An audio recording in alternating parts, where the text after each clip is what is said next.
Hello there, and welcome to the Deep Sleep Discoveries channel. I'm so glad you've joined me tonight. Tonight's journey takes us into the quiet company of moons, those wandering companions drifting through space around planets large and small. Some are scarred and ancient, silent witnesses to billions of years of cosmic history. Others are restless, alive with volcanoes, geysers, and shifting ice. From our own moon hanging gently above us to distant Titan with its methane seas, each one carries secrets waiting to be whispered. If you enjoy these gentle journeys, consider liking and subscribing, or share some thoughts in the comments. But for now, you don't need to do anything at all. Just settle in. Let your breathing slow and let the quiet rhythm of these moons carry you softly forward. Our moon is slowly escaping. Every year, it drifts about 3.8 centimeters farther from Earth, a movement so gradual you would never notice it in a lifetime. This happens because Earth's rotation stirs the oceans into tides, and those tides transfer energy to the moon, nudging it gently outward. Long ago, the moon hung much closer in the sky, appearing larger and brighter, its pull on Earth's oceans far more dramatic. In the distant future, as the moon continues its slow retreat, Earth's days will grow longer as our planet's spin gradually slows. It's a reminder that even something as steady and eternal as the moon's presence is quietly changing. The sky our ancestors saw thousands of years ago was subtly different, and the sky our descendants will inherit will shift again. This slow dance between Earth and Moon has been unfolding for billions of years, a gravitational waltz written across time itself.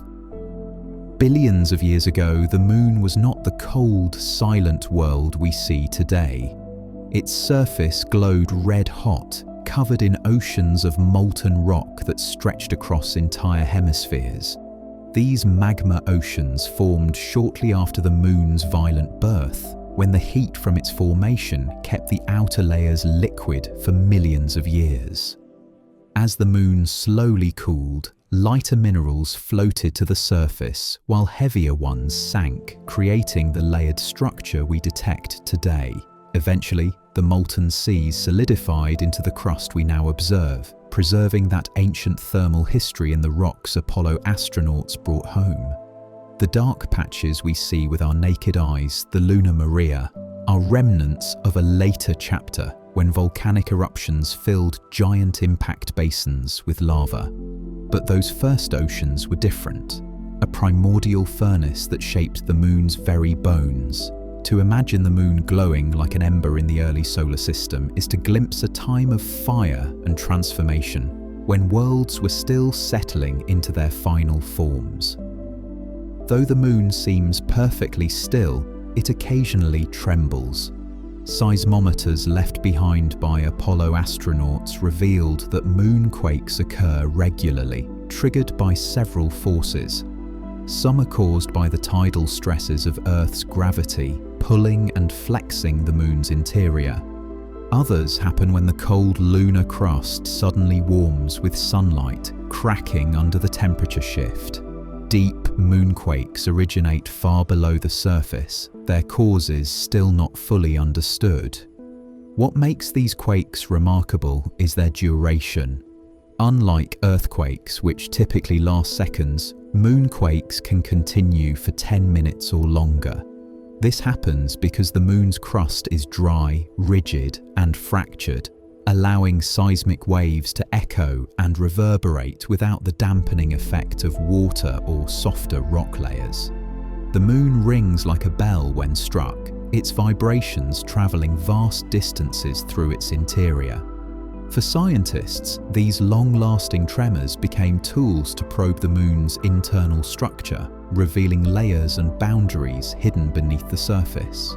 Each quake is a reminder that even in apparent stillness, the Moon remains subtly alive. The Moon's gravity reaches across space and shapes our planet in ways most people never notice. As the Moon orbits Earth, Its gravitational pull tugs on the oceans, creating two bulges of water, one on the side facing the moon and another on the opposite side. The first bulge forms because the moon pulls the water closest to it more strongly.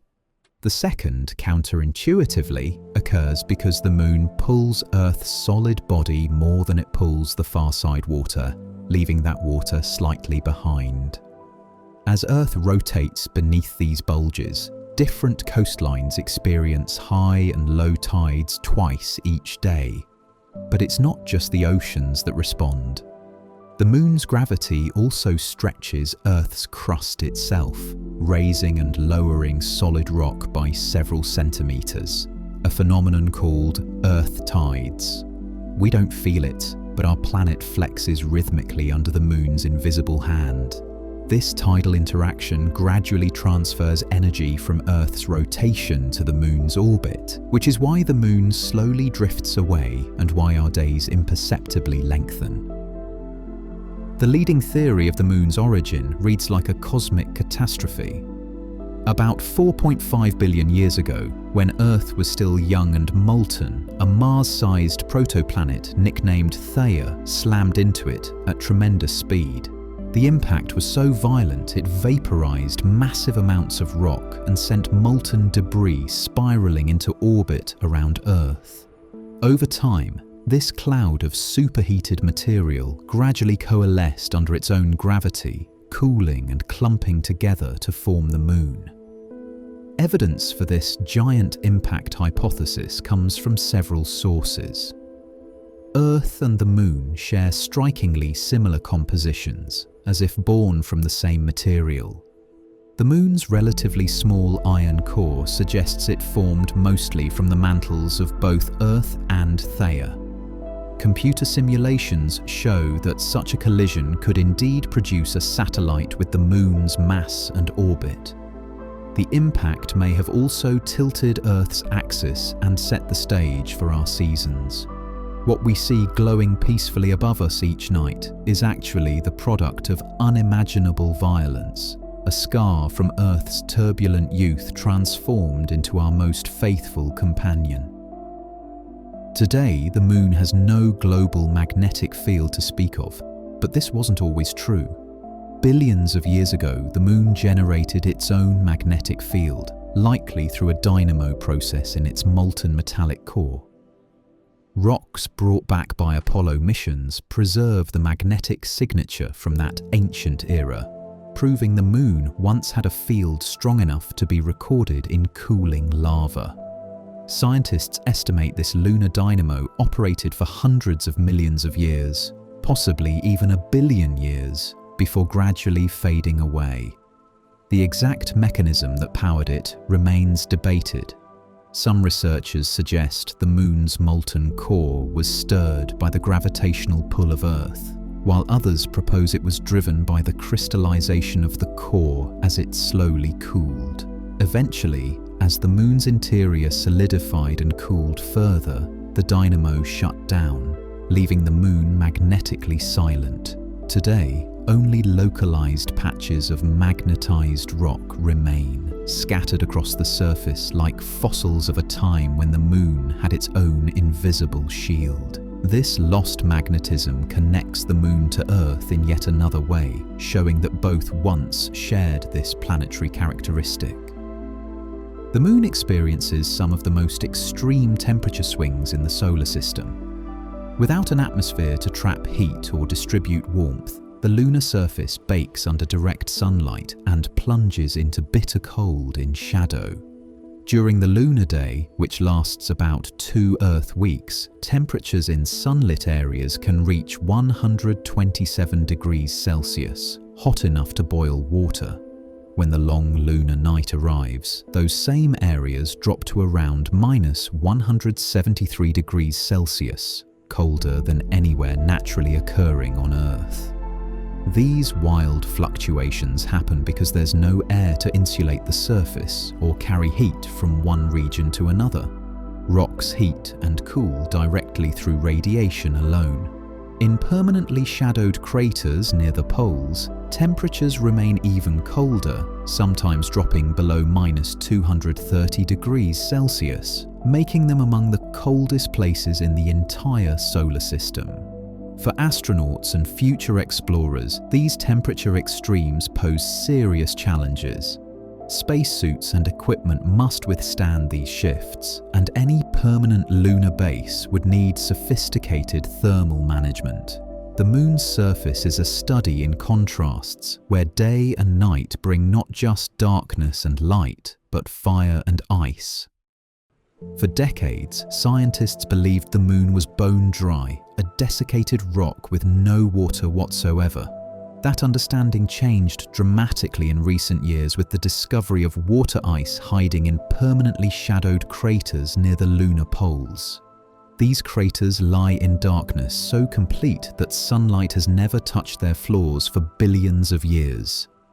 In this eternal shadow, temperatures plunge so low that any water molecules arriving there, whether from comet impacts or released from the lunar interior, become trapped as ice and never escape. Instruments on spacecraft like NASA's Lunar Reconnaissance Orbiter and India's Chandrayaan-1 detected the signatures of water ice mixed into the soil of these cold traps. The quantities may be substantial, potentially providing a vital resource for future explorers. Water can be split into hydrogen and oxygen for rocket fuel and breathable air, or simply used for drinking. What once seemed like a barren desert now reveals hidden reservoirs quietly preserved in the Moon's darkest corners. This ice is ancient, perhaps holding clues to the early solar system's volatile delivery, all while waiting in silence for the day someone might use it. From Earth, we always see the same face of the Moon, the near side with its familiar dark Maria and bright highlands. The far side, hidden from our view, remained a complete mystery until spacecraft finally photographed it in 1959. What they revealed was astonishing. The far side looks dramatically different, covered almost entirely in rugged, heavily cratered highlands with very few of the dark volcanic plains that dominate the near side. Scientists believe this stark contrast arose from the Moon's thermal history. Early in its life, radioactive elements concentrated slightly more on the near side, keeping that hemisphere warmer and allowing volcanic eruptions to fill impact basins with lava. The far side, cooler and more stable, preserved its ancient cratered surface. The crust on the far side is also thicker, which may have prevented magma from reaching the surface as easily. This two-faced Moon is like two different worlds stitched together, one marked by volcanic seas, the other a battered relic of the solar system's violent youth. For most of human history, we never knew this hidden hemisphere existed, silently turning just out of view. When Apollo astronauts returned to their lunar modules after moonwalks, they brought something unexpected with them: a smell. The fine lunar dust, called regolith, clung stubbornly to their suits and equipment, and once inside the cabin, it released a distinctive odor. Many astronauts described it as smelling like spent gunpowder or burnt charcoal, sharp and acrid. This smell is surprising because the Moon itself has no air, no combustion, and no chemistry that should produce such an odor. Scientists believe the scent comes from the dust's unique properties. Lunar regolith is formed by billions of years of micrometeorite impacts pulverizing rock into extremely fine particles with sharp, freshly broken edges. When these particles enter the lunar module's humid, oxygen-rich atmosphere, they likely react chemically, releasing volatile compounds that create the smell. The dust itself is also electrostatically charged from solar wind bombardment, which may contribute to its behavior. That unexpected aroma became one of the small, strange details astronauts remembered. a sensory reminder that the moon, though lifeless, is profoundly alien. It's the scent of a world untouched by air or water, suddenly meeting Earth's atmosphere. The moon doesn't have an atmosphere in the way Earth does. Instead, it has what scientists call an exosphere, an incredibly thin shell of atoms and molecules so sparse that particles rarely collide with one another. This exosphere is about 100 trillion times less dense than Earth's atmosphere at sea level. The atoms present, sodium, potassium, helium, argon, and traces of others, come from several sources. Some are released when micrometeorites strike the surface, vaporizing tiny amounts of rock. Others come from the solar wind, charged particles from the sun that continuously bombard the lunar surface. A few atoms even escape from deep within the moon itself, outgassing slowly over time. Because the moon's gravity is weak and there's no magnetic field to protect it, these atoms eventually escape into space. The exosphere is so tenuous that it behaves more like a cloud of independent particles than a connected blanket of gas. You could stand on the moon and detect no air pressure whatsoever. This near vacuum makes the moon a unique laboratory for studying surface processes in the absence of weathering by wind or water. At first glance, the moon's craters seem eternal, perfectly preserved since the moment of their formation. Without wind, rain, or tectonic activity, there's no erosion like we experience on Earth. But the moon isn't entirely unchanging. Over millions of years, a slow and subtle process reshapes its surface. Micrometeorite bombardment. Tiny particles, often no larger than grains of sand, constantly rain down on the lunar surface at speeds of tens of kilometers per second. Each impact vaporizes a small amount of rock and soil, melting and churning the surface layer in a process called gardening. Sharp crater rims gradually soften and fine details blur. Rocks exposed on the surface become rounded, and older craters fade into the background as newer ones overlay them. This process works on timescales almost incomprehensible to human experience, but over hundreds of millions of years, even dramatic features can be worn down. The moon's surface is a palimpsest, written and rewritten by countless tiny impacts. It's not the same kind of erosion Earth experiences, but it's erosion nonetheless, a relentless cosmic sandblasting that never stops. Time itself is changing, though so slowly we'll never notice it in our lifetimes.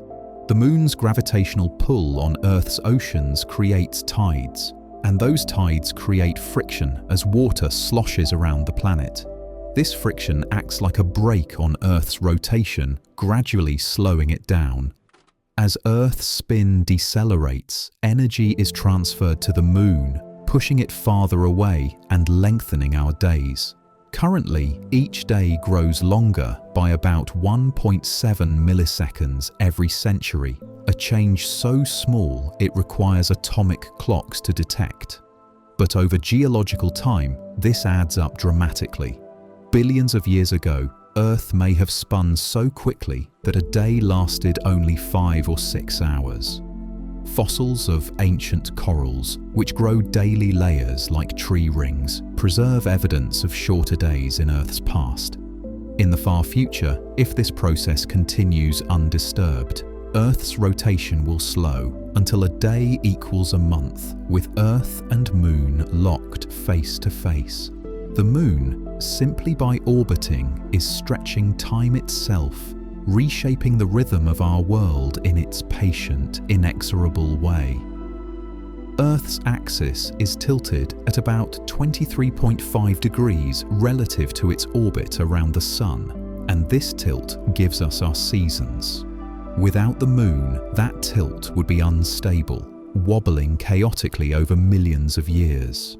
Mars, which lacks a large stabilizing moon, has experienced exactly this kind of variation. Its axial tilt has swung wildly between 10 and 60 degrees, causing dramatic climate shifts from ice ages to periods of extreme warmth.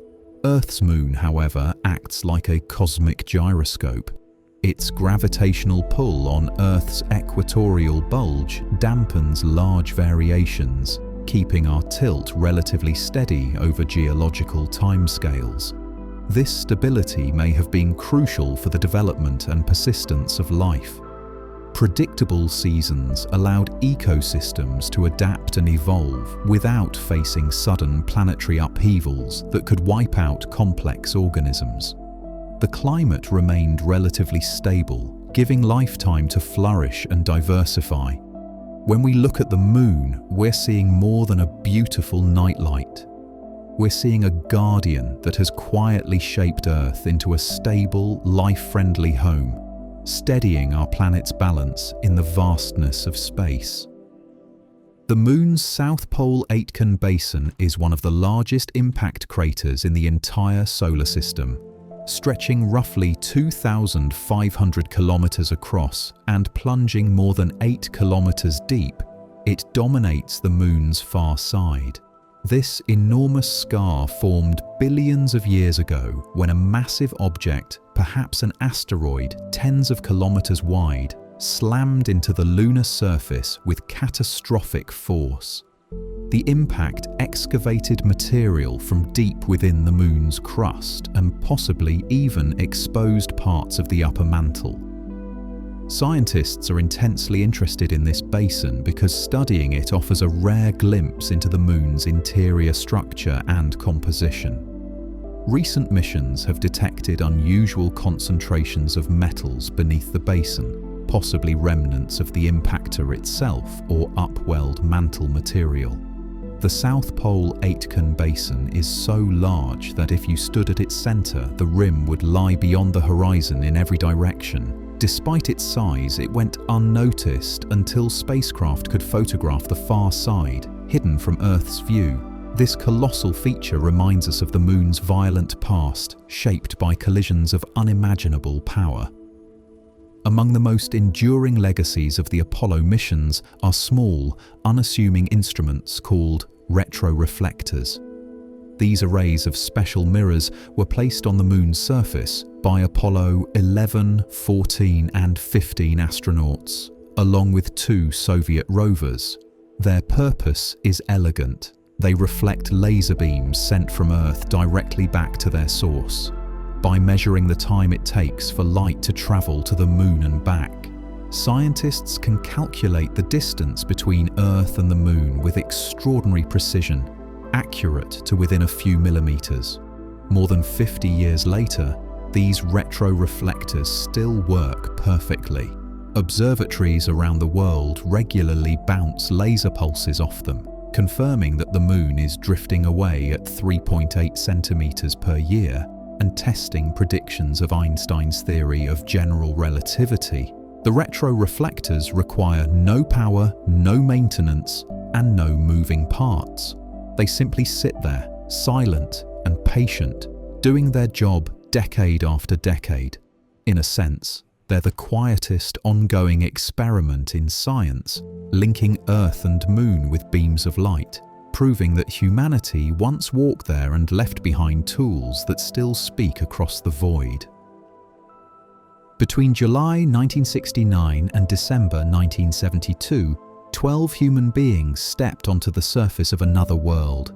They were astronauts from NASA's Apollo program, Neil Armstrong and Buzz Aldrin from Apollo 11, Pete Conrad and Alan Bean from Apollo 12, Alan Shepard and Edgar Mitchell from Apollo 14, David Scott and James Irwin from Apollo 15, John Young and Charles Duke from Apollo 16, and Eugene Cernan and Harrison Schmitt from Apollo 17. Each mission explored different regions, collected rock samples, deployed scientific instruments, and expanded our understanding of the Moon's geology and history.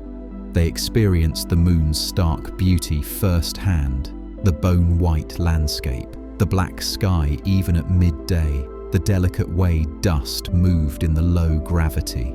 They left footprints, planted flags, and took photographs that would inspire generations. Since 1972, no human has returned, making those 12 among the most exclusive travelers in history. Their journeys proved that humanity could leave Earth's cradle, if only briefly, and touch another celestial body. The question now is not whether we can return, but when. When Neil Armstrong took that first small step onto the lunar surface, his boot pressed into the fine regolith, leaving a crisp print. Without wind or rain to erase it, that footprint remains there today, looking almost exactly as it did in 1969. But forever is a long time, and even on the airless moon, nothing truly lasts eternally. The moon's surface is constantly bombarded by micrometeorites, tiny particles traveling at tremendous speeds. Each impact kicks up a small spray of dust, and over millions of years, this gardening process slowly churns and smooths the lunar soil. Scientists estimate that Apollo footprints, rover tracks, and other surface disturbances will gradually fade over a timescale of 10 to 100 million years. That's still an incomprehensibly long time by human standards, far longer than our species has existed. But compared to the moon's 4.5 billion year history, it's a blink. Eventually, the evidence of those brief visits will blur and blend into the ancient surface, leaving only the hardware, plaques, and retroreflectors as more permanent markers. The footprints are not eternal, but they will outlast civilizations. The moon's surface is a museum of violence, pockmarked with hundreds of thousands of impact craters. Scientists estimate there are more than 500,000 craters larger than 1 kilometer across, and countless millions of smaller ones. These scars formed over billions of years as asteroids, comets, and meteoroids slammed into the lunar surface. Without an atmosphere to burn up incoming objects, and with no geological processes to erase the evidence, every impact is preserved. The largest craters, called basins, can span hundreds or even thousands of kilometers. Smaller ones overlap in such density that in some regions, nearly every square meter bears the mark of an ancient collision. Each crater tells a story. The size and depth reveal the energy of the impact. The ejecta patterns show the angle and speed, and the degree of erosion hints at the crater's age. Walking on the moon would mean treading across a landscape shaped almost entirely by impacts, a surface that records billions of years of cosmic bombardment. The moon absorbed countless strikes that might otherwise have hit Earth, serving quietly as both witness and shield. When early astronomers looked at the moon through telescopes, they saw dark, smooth regions that contrasted sharply with the bright, rugged highlands. They named these regions Maria, Latin for seas, imagining them to be bodies of water like Earth's oceans. We now know these Maria are nothing like seas. They are vast plains of solidified lava formed billions of years ago when massive asteroid impacts punctured the moon's crust. Molten rock from the mantle welled up through these fractures, flooding the impact basins and creating smooth, dark surfaces. The lava flows were so extensive that some Maria cover hundreds of thousands of square kilometers. Over time, the lava cooled and hardened into basalt, a dark volcanic rock that gives the Maria their distinctive appearance. Because the near side of the moon stayed warmer longer in its early history, volcanic activity persisted there, filling its basins. The far side, cooler and geologically quieter, has far fewer Maria. When you look at the moon tonight and see those dark patches, you're seeing the frozen remnants of ancient volcanic floods. seas of stone rather than water. One of the most remarkable coincidences in our solar system is that the Moon and Sun appear almost exactly the same size in Earth's sky. The Sun is about 400 times larger than the Moon, but it's also about 400 times farther away, so their apparent sizes match almost perfectly. This cosmic alignment makes total solar eclipses possible, those rare moments when the Moon slides directly in front of the Sun and blocks it completely, revealing the Sun's ethereal corona. No other planet-Moon combination in the solar system shares this precise relationship. It's purely chance, a temporary situation because the Moon is slowly drifting away from Earth. Millions of years ago, the Moon appeared larger and would have easily covered the Sun. Millions of years in the future, it will appear smaller and won't be able to block the Sun entirely, making total eclipses impossible. We live in a narrow window of time when perfect solar eclipses occur, a beautiful accident of orbital mechanics. When you witness an eclipse, you're seeing a phenomenon that exists only now, in this brief era of Earth's history. The Moon always shows us the same face. Whether you observe it from New York or Tokyo, the pattern of dark Maria and bright highlands never changes. This happens because the Moon is tidally locked to Earth, rotating once on its axis in exactly the same time it takes to orbit our planet, about 27.3 days.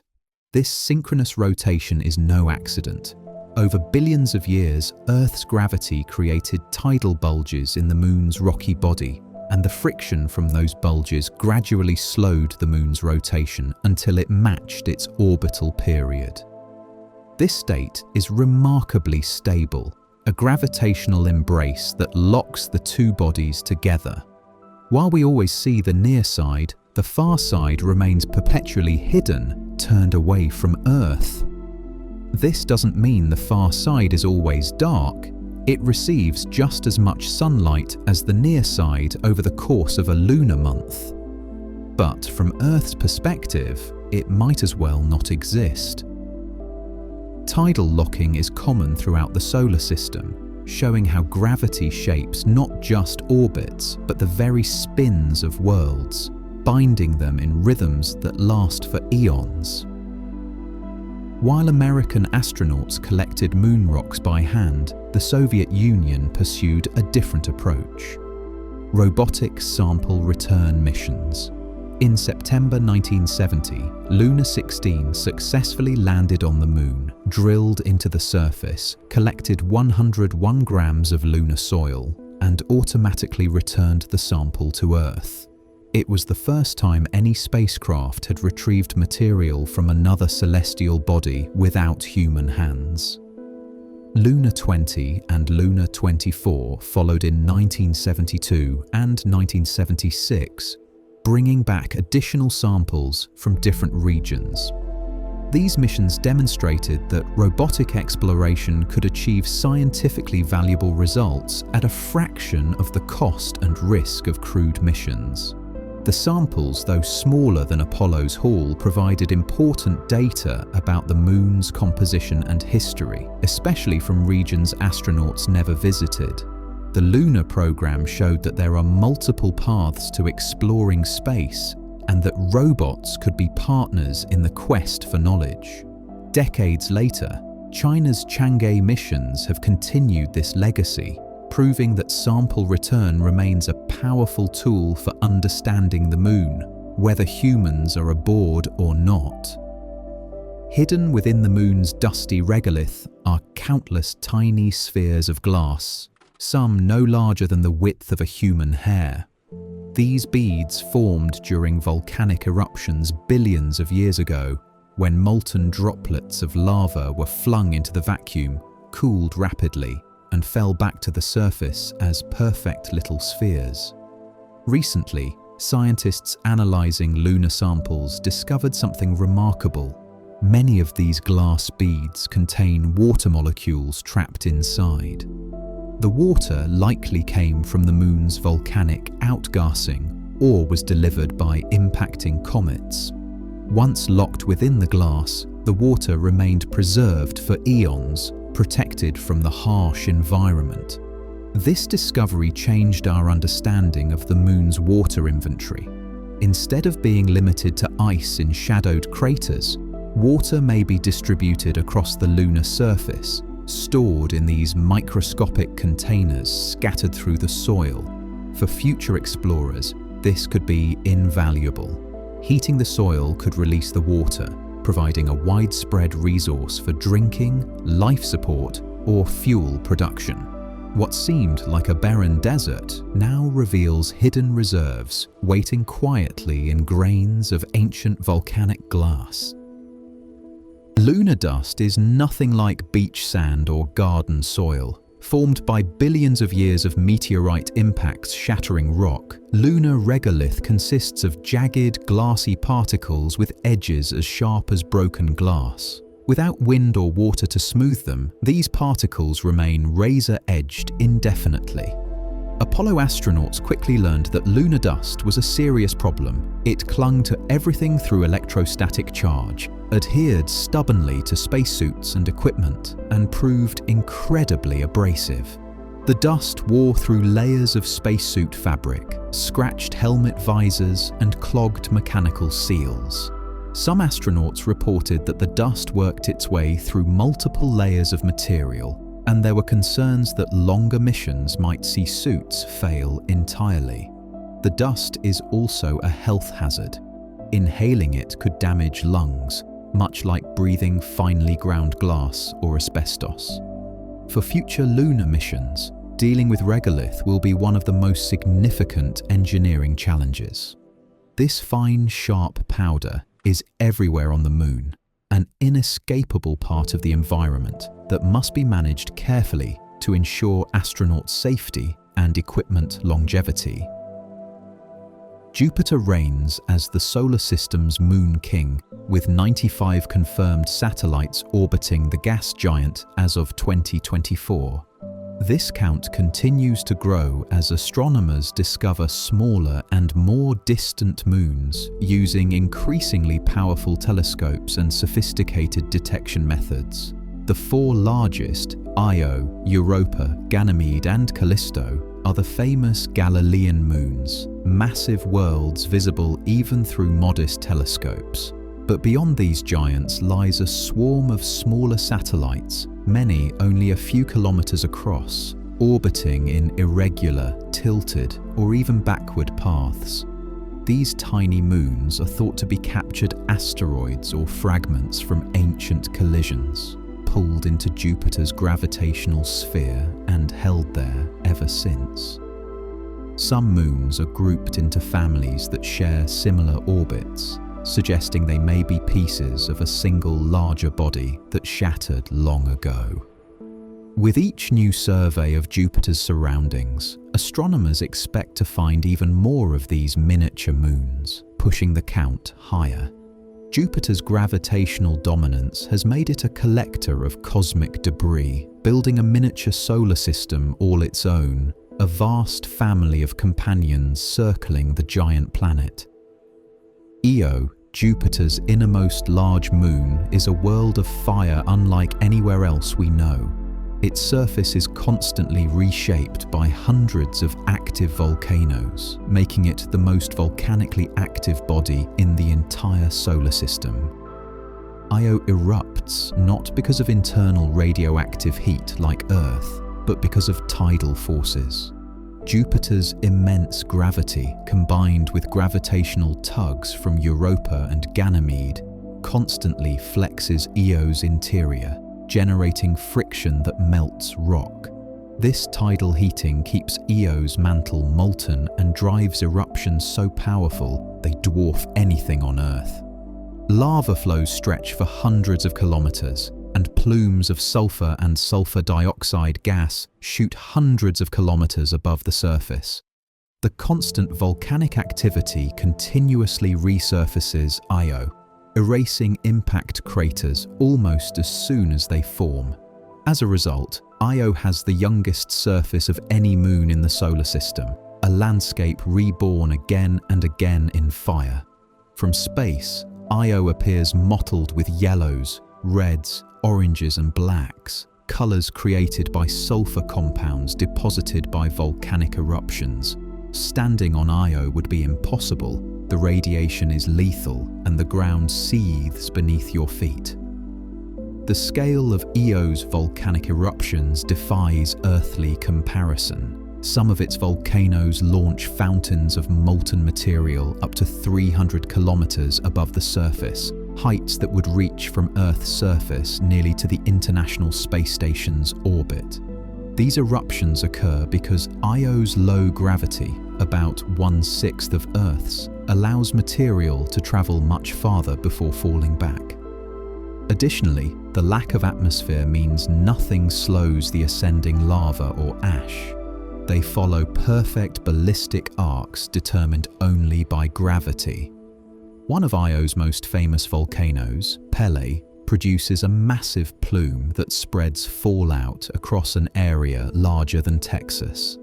Spacecraft passing through the Jovian system have directly observed these plumes, sometimes catching them in the act of erupting. The material ejected is mostly sulfur dioxide gas and fine volcanic particles, which create vast, colourful deposits when they rain back down. These towering eruptions are visible even from spacecraft orbiting Jupiter hundreds of thousands of kilometres away, glowing plumes backlit by the sun. Io is a world where volcanoes don't just reshape the landscape, they reach out into space itself, casting vast shadows and feeding Jupiter's magnetosphere with particles. Beneath Europa's fractured, icy crust lies one of the most tantalizing features in the solar system, a global ocean of liquid water. Evidence from spacecraft observations suggests this ocean is covered by an ice shell estimated to be 15 to 25 kilometers thick. Below that frozen barrier, the ocean may extend to depths of 60 to 150 kilometers, far deeper than any ocean on Earth. This water remains liquid despite Europa's great distance from the Sun because of tidal heating. As Europa orbits Jupiter, the giant planet's gravity constantly stretches and squeezes the Moon, generating internal friction that produces warmth. This heat keeps the subsurface ocean from freezing solid. The existence of this ocean is supported by multiple lines of evidence: Europa's magnetic field behavior, the way its surface appears to shift and crack, and possible water vapor plumes detected by telescopes. The ice above is not static. It appears to be geologically young, constantly renewed by processes that bring material from below. If confirmed, Europa's ocean would represent more liquid water than all of Earth's oceans combined, hidden beneath an alien ice shell, stirred by tidal forces, and perhaps, just perhaps, harbouring life. The scale of Europa's hidden ocean is staggering. Scientists estimate that if all of Europa's subsurface water were gathered together, it would contain more than twice the volume of all the water in Earth's oceans, rivers, and lakes combined. This means a moon barely a quarter of Earth's diameter holds a more massive reservoir of liquid water than our entire planet. The ocean is kept liquid by the relentless tidal heating from Jupiter's gravity, which flexes Europa's interior and generates warmth. This vast dark sea sits beneath kilometers of ice, sealed away from sunlight, yet possibly rich with the ingredients necessary for life. The ocean floor might host hydrothermal vents, places where heated water, rich in minerals, rises from the interior, creating chemical gradients that could support ecosystems, much like the vent communities in Earth's deep oceans.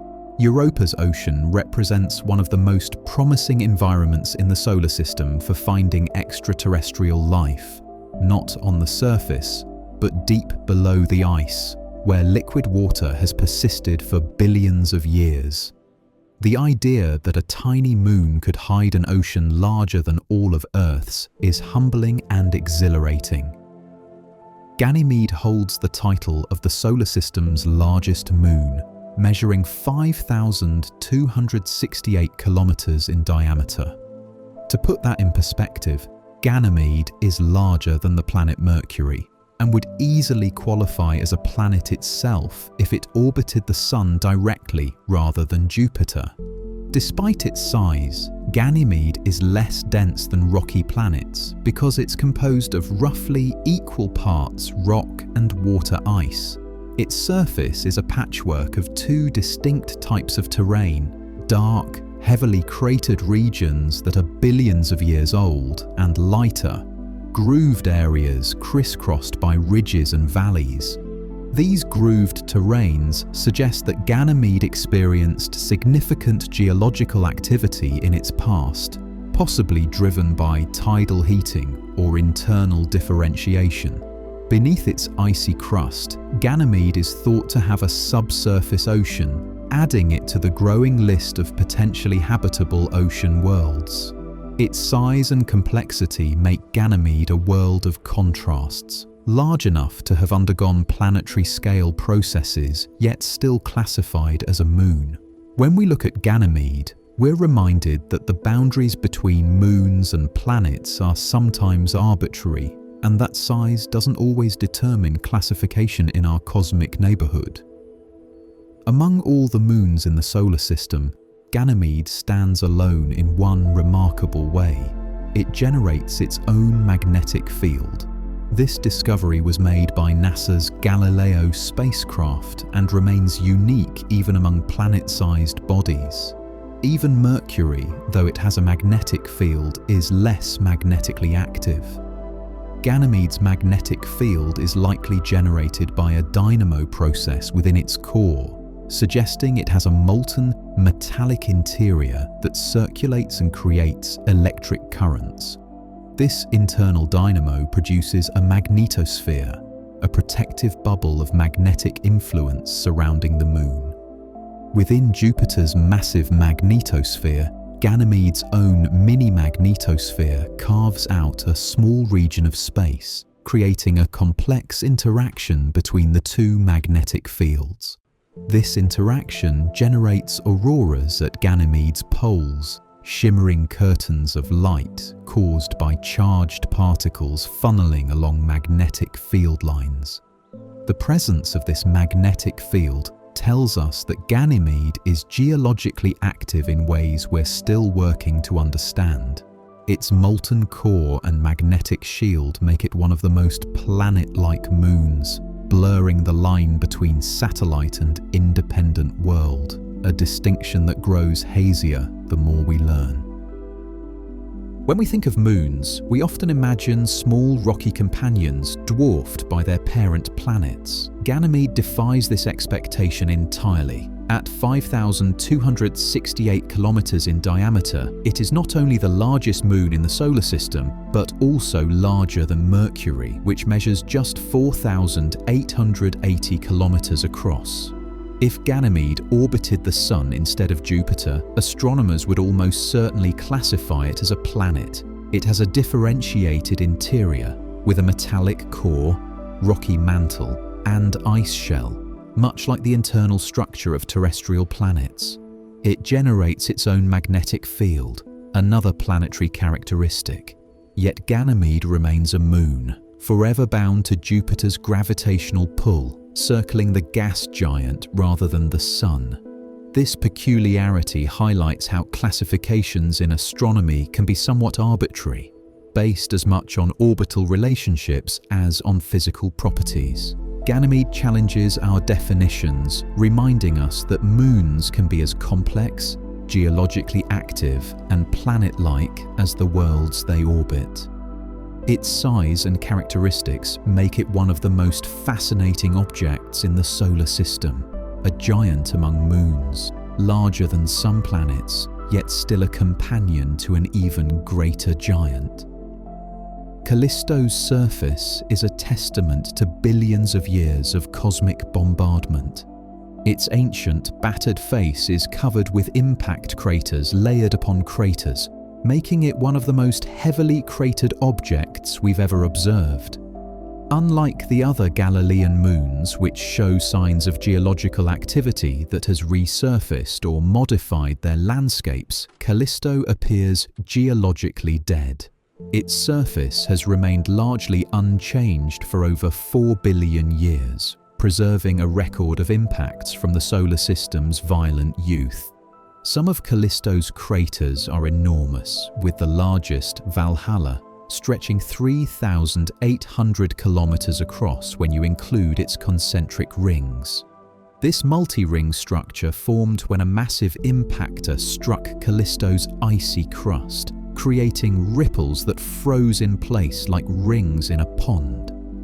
Because Callisto lacks the tidal heating that drives activity on Io, Europa and Ganymede, its interior has remained cold and rigid, unable to erase the scars of ancient collisions. Looking at Callisto is like looking backward in time, seeing a surface that has barely changed since the solar system's earliest days, a frozen record of cosmic violence preserved in ice and rock. Despite its ancient, inactive surface, Callisto may hide a secret beneath its cratered crust, a subsurface ocean. Measurements from the Galileo spacecraft revealed anomalies in Callisto's magnetic field that suggest the presence of a salty, electrically conductive layer deep below the surface. Scientists believe this could be a global ocean, buried perhaps 100 to 200 kilometers beneath the ice and rock, extending to depths of around 100 kilometers. Unlike Europa's ocean, which is relatively close to the surface and actively interacts with the ice above, Callisto's ocean would be deeply buried, insulated by thick layers of ice and possibly rock. The heat needed to keep this ocean liquid might come from residual warmth left over from Callisto's formation, combined with small amounts of tidal heating and radioactive decay. If this ocean exists, it has been sealed away for billions of years, isolated in darkness and cold. Callisto's ocean, if real, would be ancient and stable, potentially offering a very different environment for studying the long-term survival of liquid water. In its quiet depths, separated from space by hundreds of kilometers of solid material, an alien sea might wait, untouched since the solar system's dawn. 3 of Jupiter's largest moons, Io, Europa and Ganymede, move together in a precise gravitational dance called orbital resonance. For every orbit Ganymede completes around Jupiter, Europa completes exactly 2 and Io completes exactly 4. This 1:2:4 ratio is no coincidence. It's a stable configuration maintained by the gravitational interactions between the moons. When they pass near one another, their gravity tugs at each other's orbits, and over time, these tugs have locked them into this elegant pattern. This resonance has profound consequences, especially for Io and Europa. The regular gravitational pulls from their neighbours prevent their orbits from becoming perfectly circular, maintaining a slight eccentricity.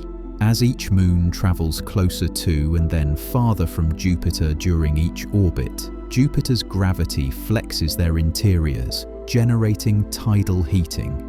This process keeps Io's interior molten and drives its volcanic activity, and it likely maintains Europa's subsurface ocean in a liquid state. The resonance is self-reinforcing and stable, a cosmic metronome that has ticked for millions of years. It's a beautiful example of how gravity can create order and rhythm in the chaos of orbital mechanics, binding 3 worlds together in perpetual harmony.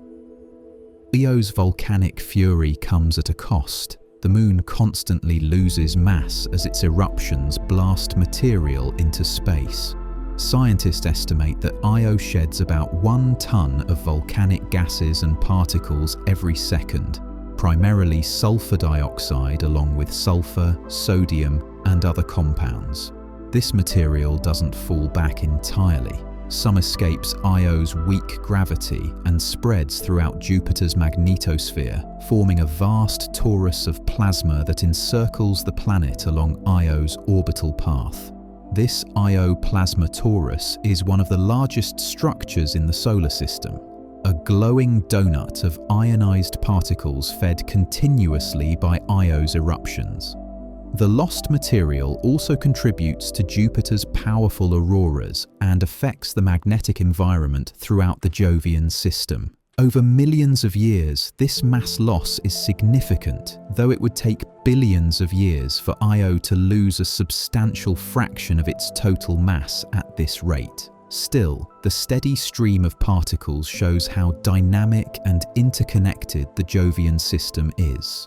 Io's volcanoes don't just reshape its own surface, they influence the entire environment around Jupiter, painting space with sulfur and sodium, creating glows and interactions visible across millions of kilometers, creating a pattern that looks like a cracked eggshell or a web of veins.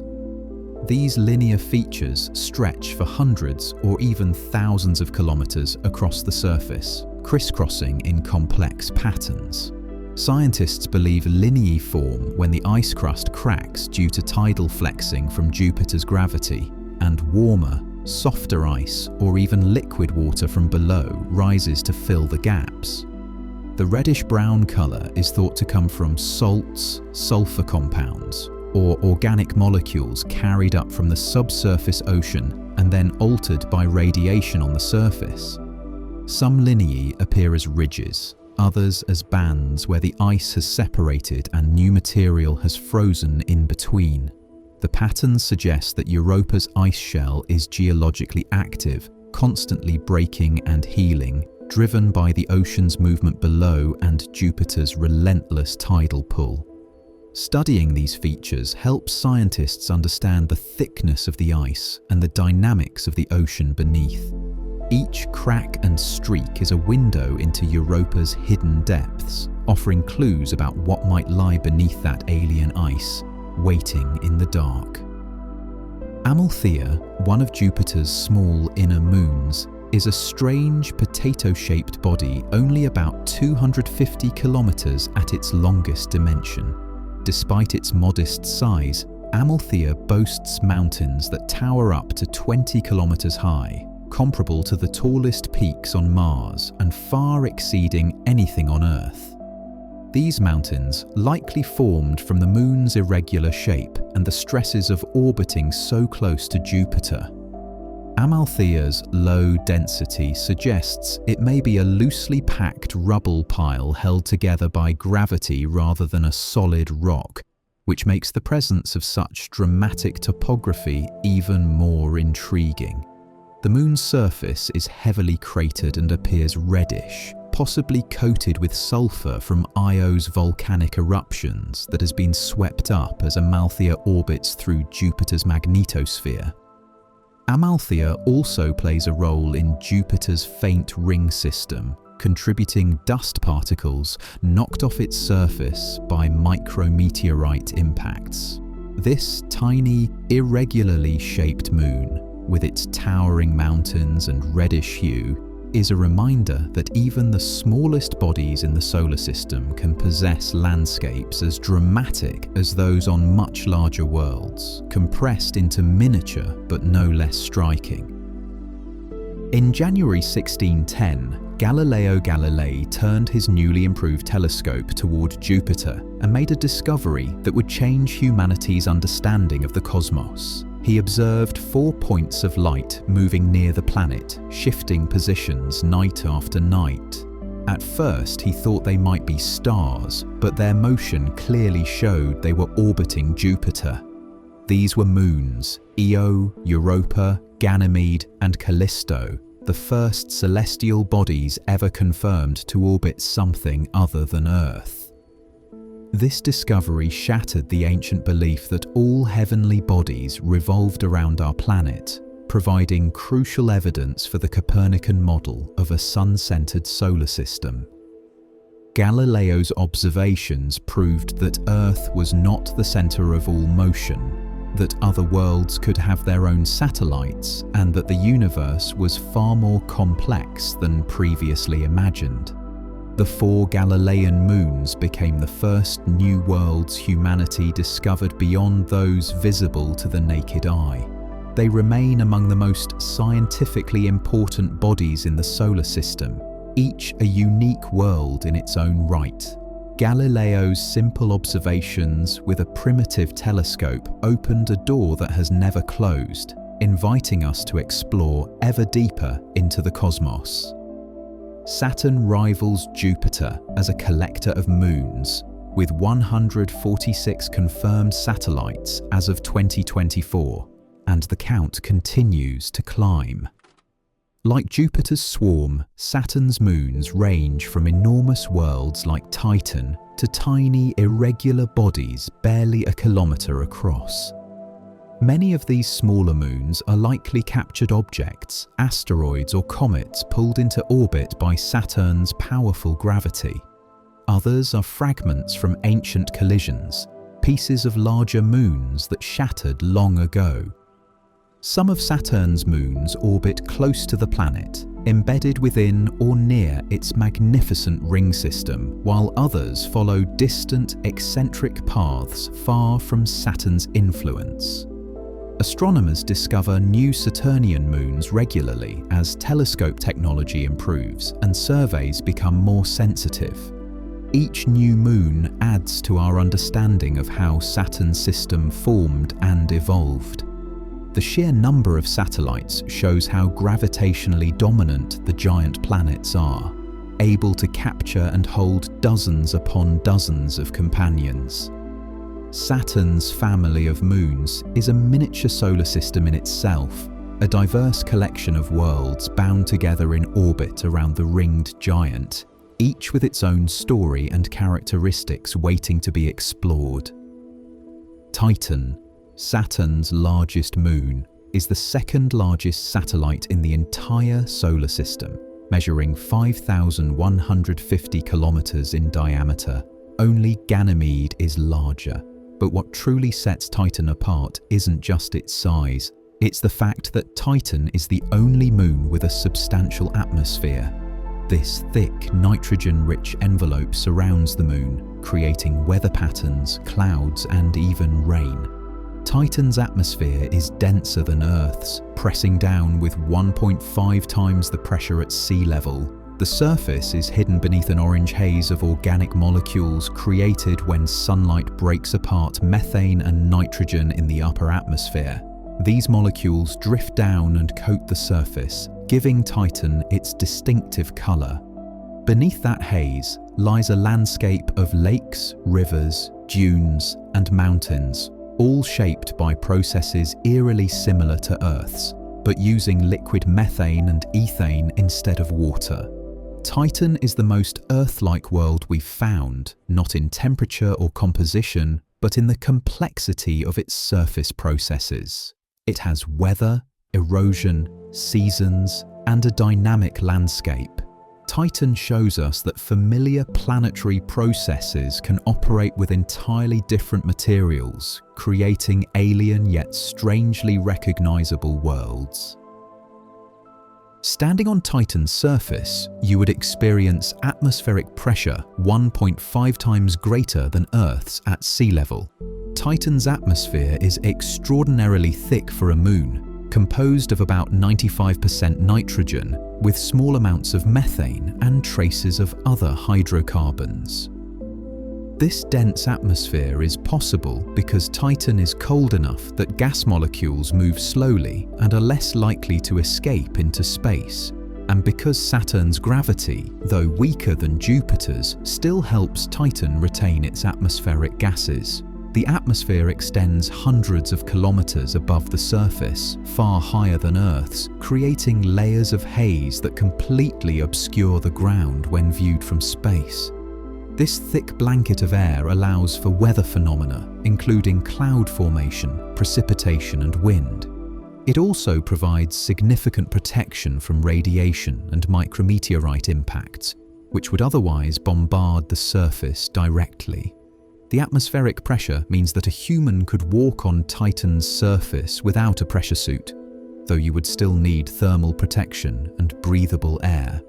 Titan's thick atmosphere makes it unique among moons, more planet-like than satellite-like, creating an environment rich with organic chemistry and dynamic processes that continue to surprise and fascinate scientists. Titan is the only world besides Earth known to have stable bodies of liquid on its surface. But instead of water, Titan's lakes and seas are filled with liquid methane and ethane, hydrocarbons that remain liquid at Titan's frigid temperatures of around -179 degrees Celsius. The largest of these, Kraken Mare, is bigger than the Caspian Sea and could hold more liquid hydrocarbons than all of Earth's oil and gas reserves combined. Smaller lakes dot the polar regions, fed by rivers that carve valleys through the icy landscape. This alien hydrological cycle mirrors Earth's water cycle. Methane evaporates from the lakes, forms clouds, and falls as rain, which then flows through rivers back to the seas. Seasonal changes cause the liquid levels to rise and fall over Titan's year, which equals about 29 Earth years.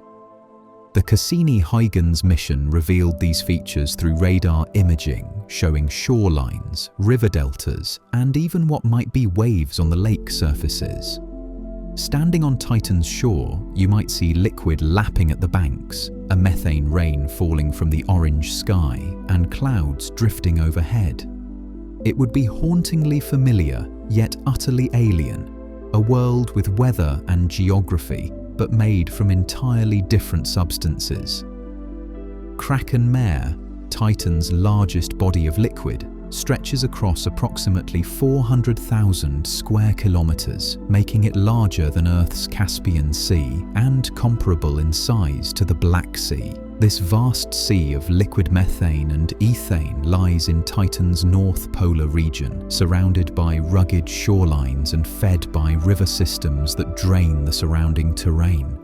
Radar observations from the Cassini spacecraft revealed that Kraken Mare reaches depths of at least 300 meters in some places, deep enough to submerge the Eiffel Tower completely.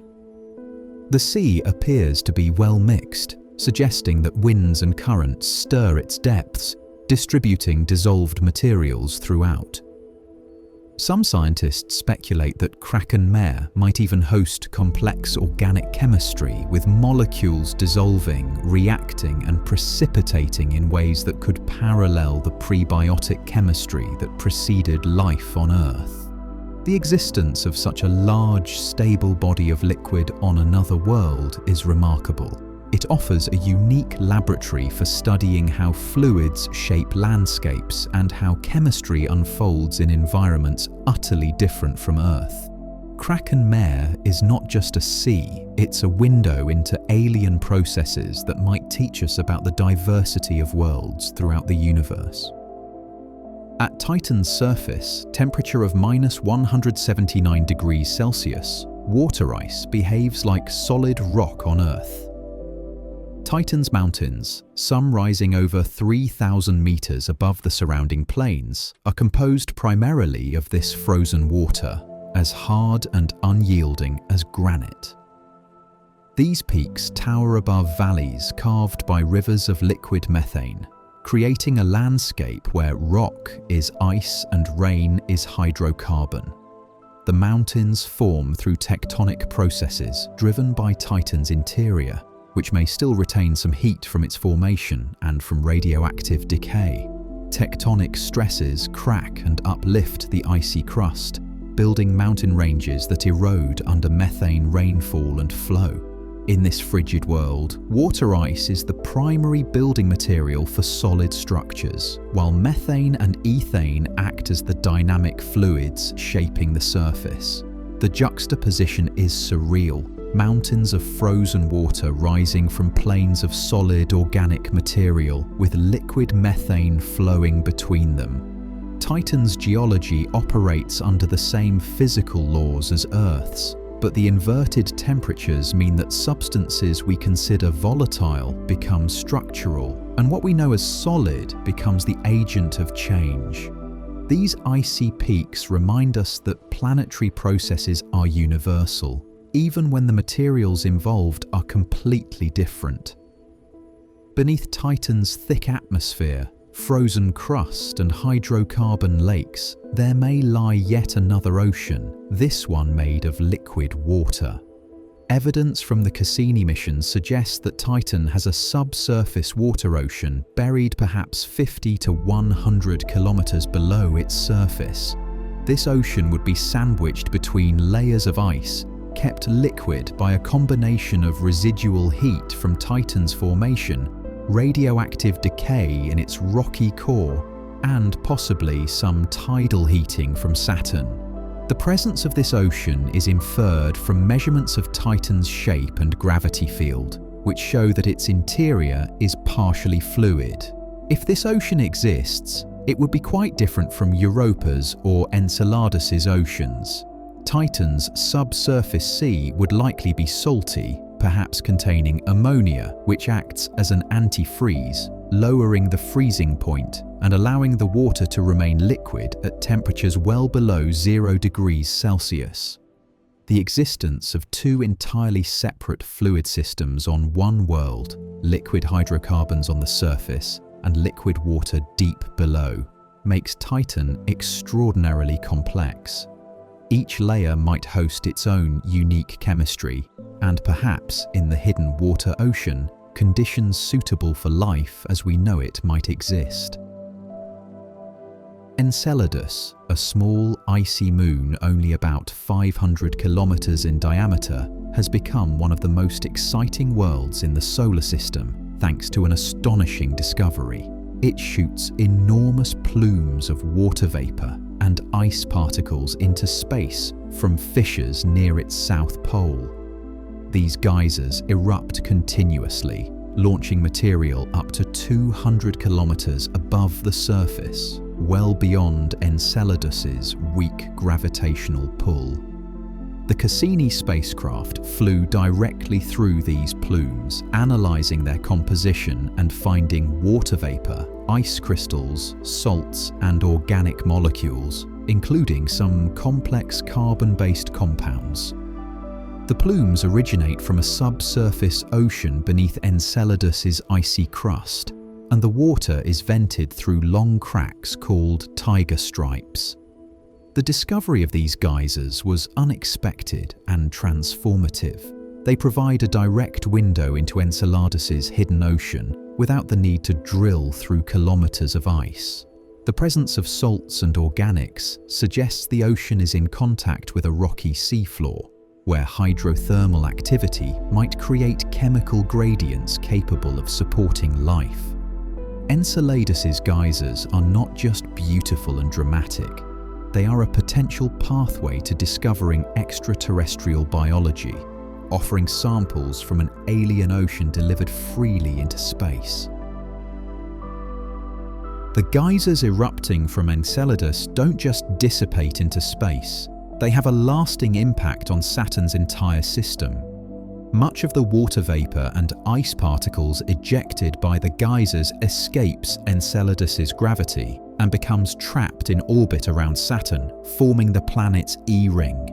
This ring is the widest of Saturn's rings, extending from inside the orbit of Mimas out to beyond the orbit of Titan, a distance of hundreds of thousands of kilometers.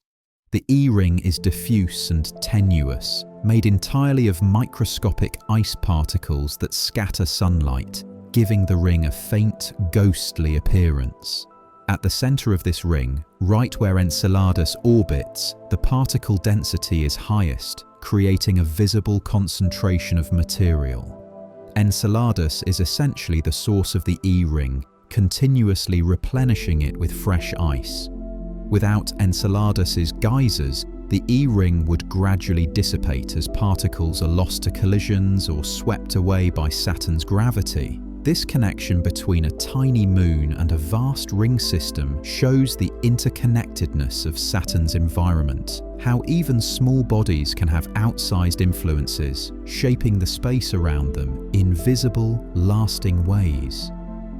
Beneath Enceladus's frozen crust lies a global ocean of liquid water, confirmed through observations of the moon's geysers, gravitational measurements, and the way the moon wobbles slightly as it orbits Saturn. This ocean is thought to be buried beneath an ice shell 30 to 40 kilometers thick, with the liquid layer possibly extending 10 kilometers or more in depth. Despite Enceladus's small size, tidal heating from Saturn keeps this ocean from freezing. The gravitational interactions with Saturn and neighbouring moons flex Enceladus's interior, generating enough friction to maintain liquid water. What makes this ocean particularly exciting is its likely contact with a rocky core at the bottom. This interface between water and rock could host hydrothermal vents, where hot, mineral-rich water rises from below, creating chemical gradients. On Earth, similar environments around deep-sea vents support thriving ecosystems independent of sunlight. Enceladus's ocean might offer comparable conditions, making it one of the most promising places in the solar system to search for life. The geysers provide us with samples from this ocean without requiring a lander or drilling equipment, making Enceladus uniquely accessible for studying an extraterrestrial ocean and assessing its potential habitability. Mimas, a small icy moon of Saturn, became famous for an uncanny resemblance to the Death Star, the fictional battle station from Star Wars. This resemblance comes from a massive impact crater called Herschel, which dominates one hemisphere of Mimas. Herschel crater is about 130 kilometers across, roughly 1/3 the diameter of Mimas itself, with walls nearly 5 kilometers high and a central peak rising 6 kilometers above the crater floor. The impact that created Herschel must have come close to shattering Mimas entirely. Fractures on the opposite side of the moon may be remnants of the shockwaves travelling through its interior. The resemblance to the Death Star is, of course, pure coincidence. The movie was released before the Voyager spacecraft photographed Mimas in detail. Yet the similarity captured the public imagination and made Mimas one of the most recognisable moons in popular culture. Beyond its famous appearance, Mimas is interesting for other reasons. Recent studies of its orbit suggest that despite its ancient cratered surface, Mimas might harbour a subsurface ocean, a discovery that would add it to the list of potentially habitable ocean worlds. Mimas reminds us that even familiar-looking moons can hide surprising secrets beneath their scarred surfaces. Mimas has long been considered a geologically dead moon, its surface ancient and heavily cratered, showing no signs of recent activity. However, recent analysis of Mimas's orbital behaviour has revealed something unexpected: subtle wobbles that suggest its interior is not entirely solid. These wobbles, detected by carefully tracking Mimas's position over many years, indicate that the moon's interior may contain a layer of liquid water, a hidden ocean beneath the ice.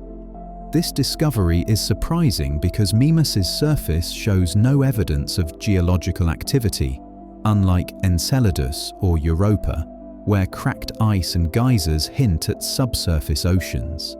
If Mimas does have an ocean, it must be deeply buried and well insulated, not interacting significantly with the surface above.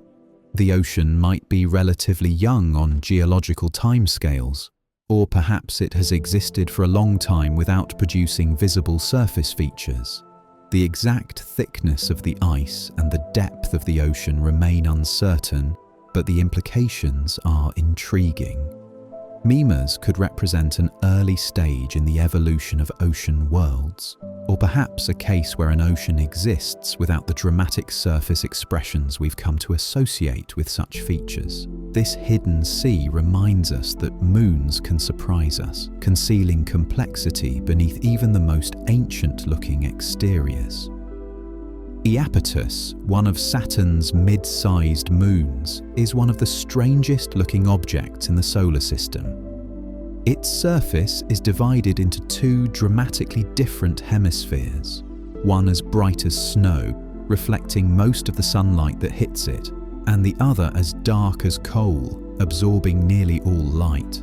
This stark two-tone appearance gives Iapetus the look of a cosmic yin-yang symbol. The leading explanation for this bizarre coloration is that dark material from another moon, likely Phoebe, drifts inward and is swept up by Iapetus as it orbits Saturn. This dark dust accumulates on the leading hemisphere, the side that faces forward in Iapetus's orbit. Once deposited, the dark material absorbs sunlight and warms the surface, causing ice to sublimate. This sublimation preferentially removes bright ice, leaving behind even more dark residue in a feedback loop that amplifies the contrast. The trailing hemisphere, protected from this dust, remains bright and icy. The boundary between the two regions is strikingly sharp, creating one of the most visually dramatic examples of surface modification in the solar system. Iapetus's split personality makes it unmistakable and endlessly fascinating, a reminder that moons can exhibit features as striking as any planet. As if its two-tone coloration weren't strange enough, Iapetus has another remarkable feature, a massive ridge that runs along much of its equator, rising up to 20 kilometers above the surrounding terrain in some places. This ridge spans about 1,300 kilometers in length and is one of the tallest and most dramatic geological features in the solar system relative to the size of the body it's on. The origin of this equatorial ridge remains a mystery. One theory suggests it formed from material that once orbited Iapetus as a ring, which eventually collapsed onto the moon's surface along the equator. Another idea is that the ridge is the result of ancient tectonic forces or a consequence of Iapetus's rapid rotation early in its history, which may have caused the equator to bulge outward. Yet another hypothesis proposes that the ridge is made of material that welled up from Iapetus's interior. Whatever its origin, the ridge gives Iapetus a bizarre, walnut-like appearance when viewed edge-on. It's a feature unlike anything found on other moons, adding to Iapetus's reputation as one of the solar system's most peculiar and enigmatic satellites. Hyperion, another of Saturn's moons, is one of the most irregularly shaped objects in the solar system, resembling a sponge or a piece of pumice. It measures about 360 kilometers across at its widest, but its shape is so irregular and lumpy that it defies easy description. Hyperion's surface is covered with deep, sharp-edged craters, many with flat floors, giving the moon its sponge-like appearance. These craters may be so deep and numerous because Hyperion has an unusually low density, suggesting it's highly porous, perhaps more than 40% empty space. This porosity means impacts don't create the usual crater structures. Instead, the material compresses or collapses rather than ejecting and forming rims. What makes Hyperion even stranger is its chaotic rotation. Unlike most moons, which rotate steadily and predictably, Hyperion tumbles through space in a chaotic, unpredictable manner. Its elongated, irregular shape and the gravitational influence of nearby Titan prevent it from settling into a stable spin. As a result, Hyperion's orientation changes constantly and unpredictably, making it impossible to determine in advance which face will be sunlit at any given time. Observing Hyperion is like watching a cosmic dice tumble endlessly through space. Pan is a tiny moon, only about 35 kilometers across at its widest, but its shape is unmistakable. It looks like a flying saucer or a stuffed ravioli. This bizarre appearance comes from a prominent equatorial ridge that bulges outward, formed by material from Saturn's rings that Pan has swept up over millions of years. Pan orbits within the Encke Gap, a division in Saturn's A ring, and as it travels, its gravity pulls ring particles toward it. These particles settle onto Pan's equator, building up the ridge. Pan's role in the ring system is crucial. Its gravity clears and maintains the Encke Gap, preventing ring particles from drifting back into the space it occupies. Without Pan, the gap would gradually fill in. Pan is what's known as a shepherd moon, using its gravity to sculpt and organize the ring material around it. Despite its small size, Pan has an outsized influence on Saturn's rings, demonstrating how even tiny moons can shape their environments in significant ways. Its unique shape and location make it one of the most photogenic and interesting of Saturn's small moons, a little world with a big job. The Encke Gap, a prominent division in Saturn's A ring about 325 kilometers wide, exists because of Pan. As Pan orbits within the ring, its gravity pulls on nearby ring particles, deflecting them and preventing them from entering the gap. This process, called gravitational clearing, is how shepherd moons maintain gaps and divisions in ring systems. Pan's gravity doesn't need to be strong to have this effect. Even a small moon can clear a gap if it orbits within the ring and interacts with particles over time. The edges of the Encke Gap are not perfectly sharp. Instead, they show wavy patterns and ripples caused by Pan's gravitational influence as it passes by. These waves propagate through the ring material like ripples on water, creating beautiful, intricate structures visible in high-resolution images from the Cassini spacecraft. Pan's clearing action is ongoing and dynamic, constantly maintaining the gap against the natural tendency of ring particles to spread out and fill empty spaces.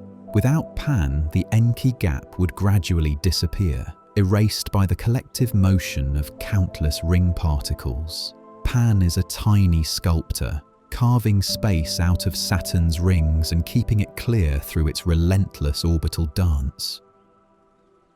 Daphnis is an even smaller moon than Pan, measuring only about 8 kilometers across, but it too plays a vital role in shaping Saturn's rings. Daphnis orbits within the Keeler Gap, a narrow division in the outer part of Saturn's A ring, and as it travels, its gravity creates spectacular wave patterns along the gap's edges.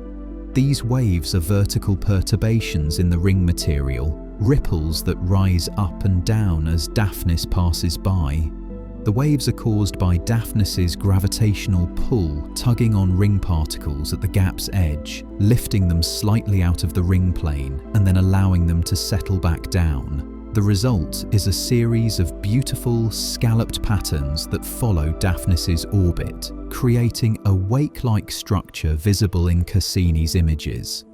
These waves are especially prominent because Daphnis's orbit is slightly inclined relative to the ring plane, so it bobs up and down as it orbits, enhancing the vertical perturbations. Daphnis's influence shows how even the tiniest moons can leave visible signatures in their surroundings. Its presence is written into the ring structure itself, a constant reminder that gravity is always at work, shaping and sculpting the material around even the smallest bodies.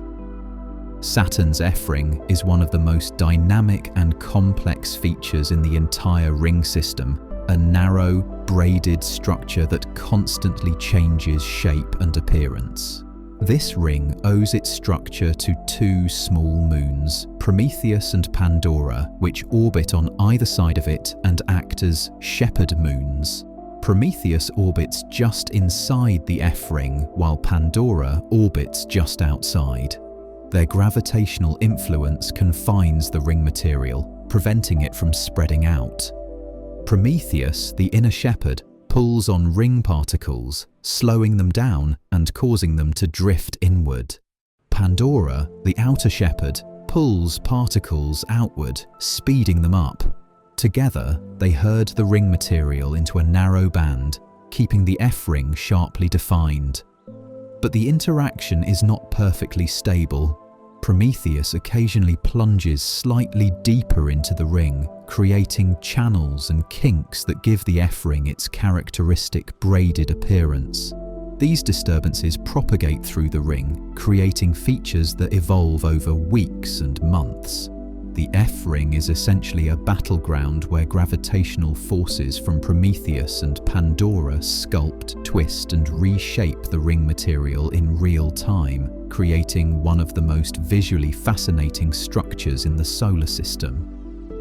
Two of Saturn's small moons, Janus and Epimetheus, perform one of the most remarkable orbital dances in the solar system. They orbit Saturn at almost exactly the same distance, separated by only about 50 kilometers, far closer than their own diameters. At first glance, this seems like a recipe for disaster, a collision waiting to happen. But instead of crashing, these two moons swap orbits every 4 years in a graceful gravitational exchange. Here's how it works. The inner moon, traveling slightly faster, gradually catches up to the outer moon. As they approach, their mutual gravitational attraction pulls the inner moon outward and pushes the outer moon inward. The inner moon loses energy and drops into a slightly lower orbit, while the outer moon gains energy and rises to a slightly higher one. They switch positions and the process begins again. This orbital exchange has been happening for millions of years and will continue indefinitely as long as no outside force disturbs it. Watching Janus and Epimetheus is like seeing cosmic partners trade dance steps, a perfect balance of gravity and motion, never colliding but forever exchanging places in their endless waltz around Saturn. Tethys, one of Saturn's mid-sized icy moons, presents puzzles that scientists are still working to solve. Its surface is marked by features that don't quite fit expected patterns, including curious variations in brightness and composition that hint at processes we don't yet fully understand.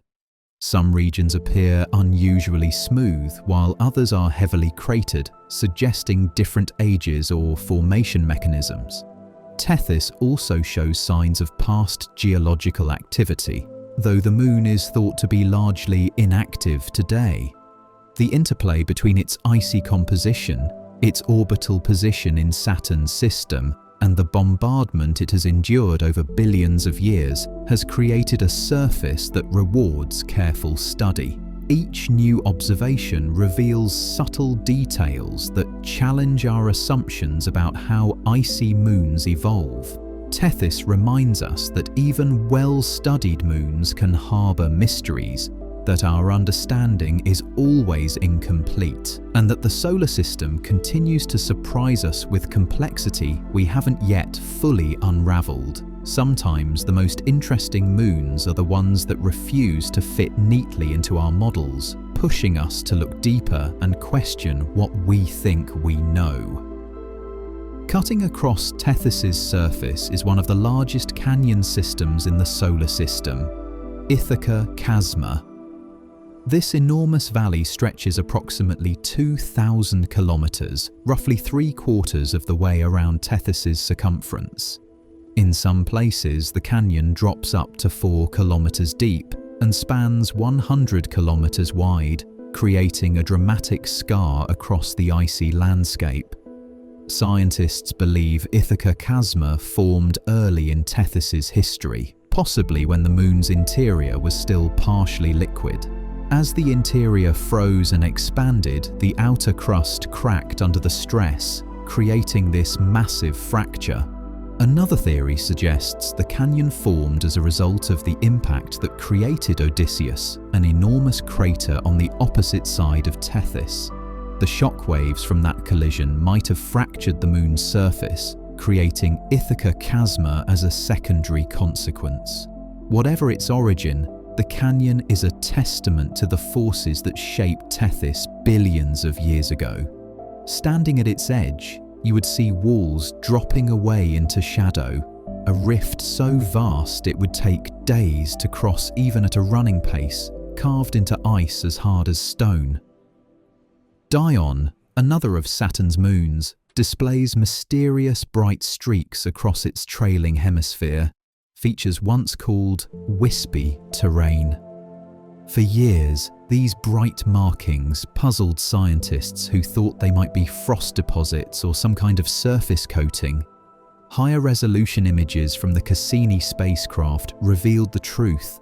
The wisps are actually bright ice cliffs, the walls of enormous fractures and canyons that crisscross Dione's surface.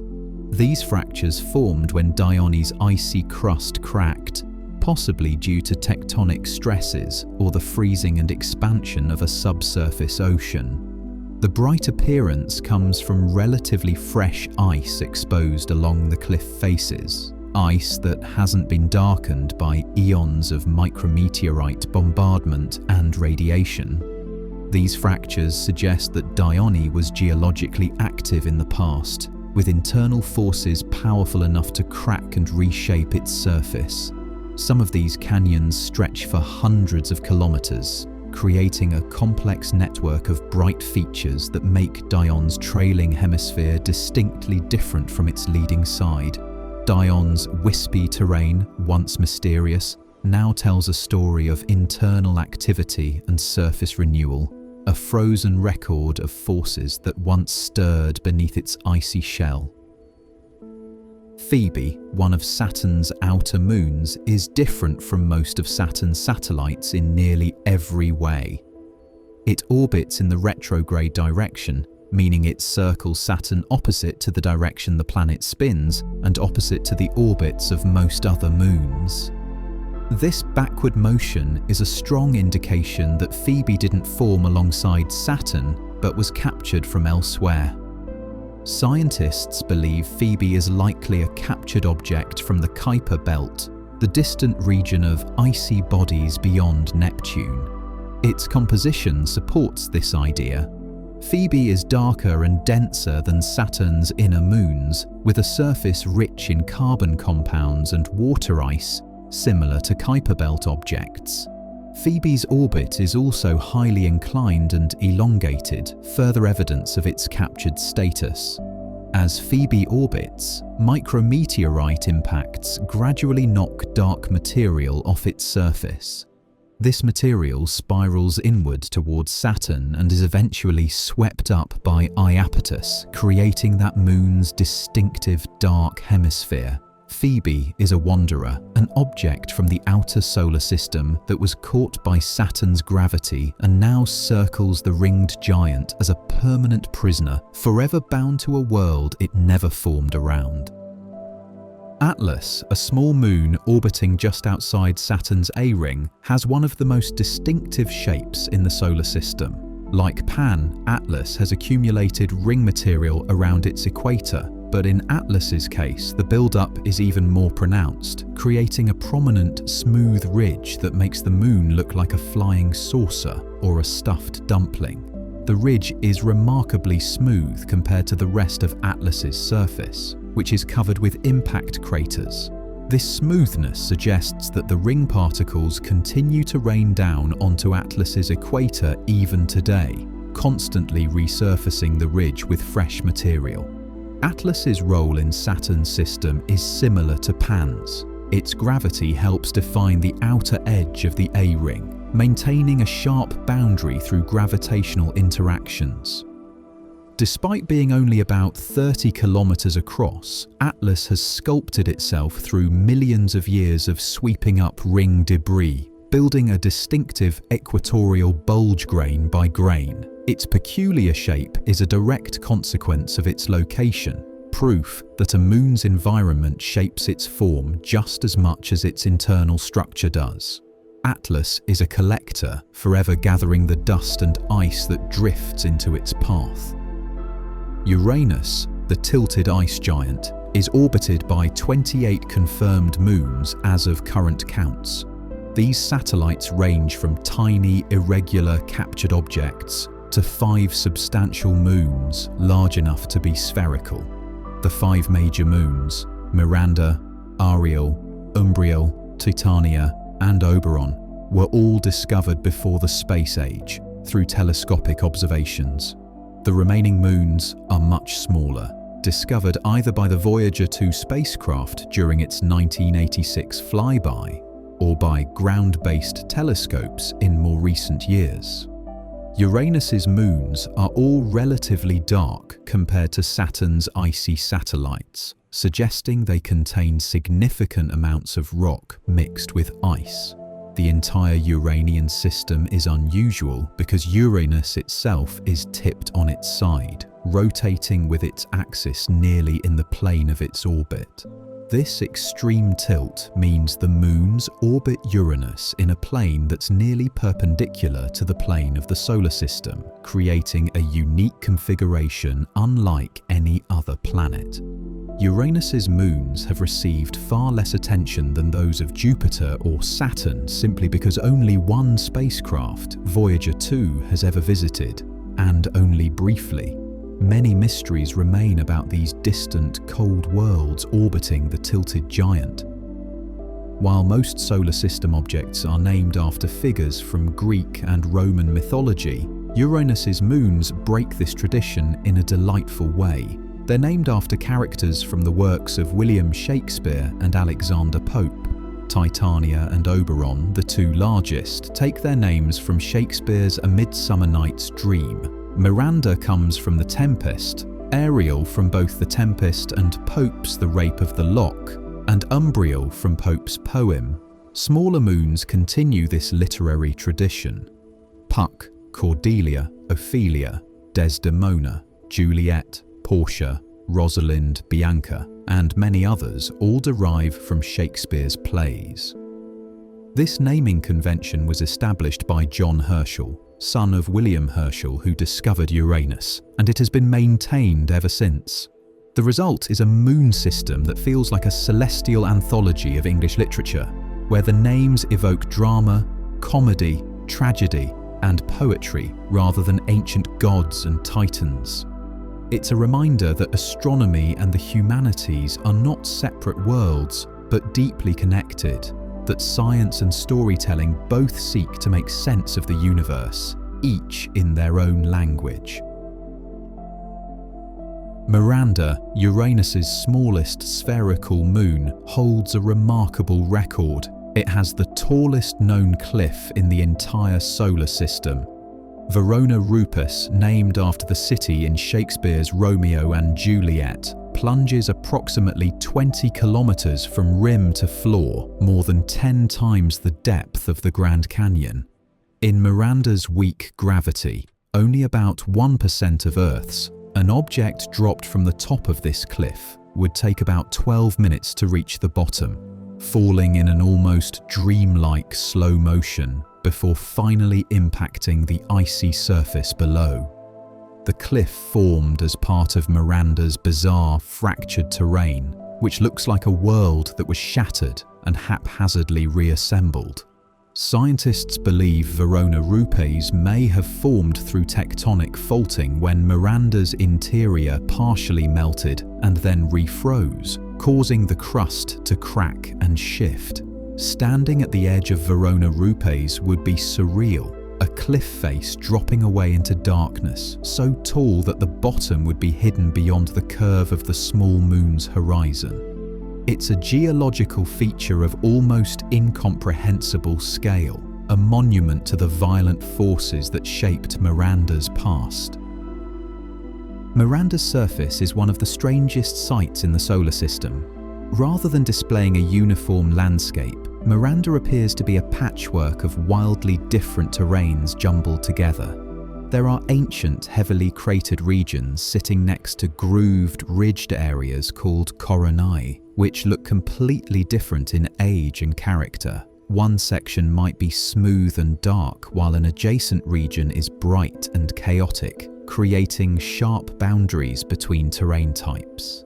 This bizarre appearance led scientists to hypothesize that Miranda was once shattered by a massive impact, breaking into pieces that later recoalesced under gravity. The different terrains would represent fragments that came back together in a jumbled arrangement. An alternative explanation suggests Miranda experienced intense tidal heating early in its history, which partially melted its interior and caused dramatic geological activity that resurfaced different regions in different ways. Whatever the cause, Miranda looks like a moon that survived something catastrophic. Its surface tells a story of violence and reassembly, a small world that was torn apart and reformed, carrying the scars of its turbulent past in the mismatched quilt of its surface. Titania, named after the fairy queen in Shakespeare's A Midsummer Night's Dream, is Uranus's largest moon, measuring 1,578 kilometers in diameter. Though substantial by moon standards, Titania is still less than half the size of Earth's moon.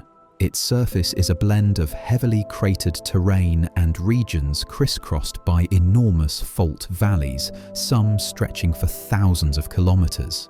These valleys, called chasmata, suggest that Titania experienced significant geological activity in its past, likely driven by the freezing and expansion of a subsurface ocean. As water beneath the crust froze, it expanded, cracking the surface and creating these massive fractures. Titania's surface is also relatively bright, indicating a composition dominated by water ice mixed with darker rocky material.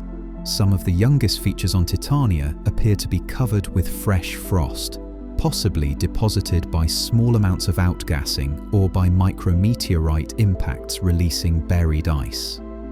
Despite being Uranus's largest satellite, Titania remains one of the least studied major moons in the solar system, visited only once by Voyager 2 during a brief flyby. Its secrets remain largely intact, waiting for future missions to return and explore this distant, cold world in detail. Oberon, Uranus's second largest moon and outermost major satellite, is named after the King of the Fairies in A Midsummer Night's Dream. Measuring 1,523 kilometers across, Oberon has one of the most heavily cratered surfaces of any Uranian moon, suggesting it has preserved ancient terrain for billions of years. Many of Oberon's craters have dark material on their floors, possibly a mixture of ice and carbon-rich compounds that welled up from below during or after the impacts. Some craters also have bright rays of ejecta radiating outward, indicating they are relatively young features. What makes Oberon particularly interesting is the presence of what appears to be a large mountain, possibly 6 kilometers high, protruding from its surface near the terminator in Voyager images. This feature, along with evidence of ancient faulting, suggests Oberon was geologically active early in its history. Like other Uranian moons, Oberon likely experienced tidal heating or had a partially liquid interior that drove volcanic or tectonic activity. Today, Oberon is cold and quiet, a frozen relic of the outer solar system, its ancient surface preserving a record of impacts and internal processes from billions of years ago. Ariel, named for a character from Shakespeare's The Tempest, and Alexander Pope's The Rape of the Lock, is Uranus's fourth largest moon, but it has the brightest and most reflective surface of all the major Uranian satellites. This brightness suggests Ariel's surface is relatively young, geologically speaking, and has been resurfaced more recently than its siblings. The moon is crisscrossed by broad valleys and fault systems, some up to 10 kilometers deep, indicating significant tectonic activity in its past.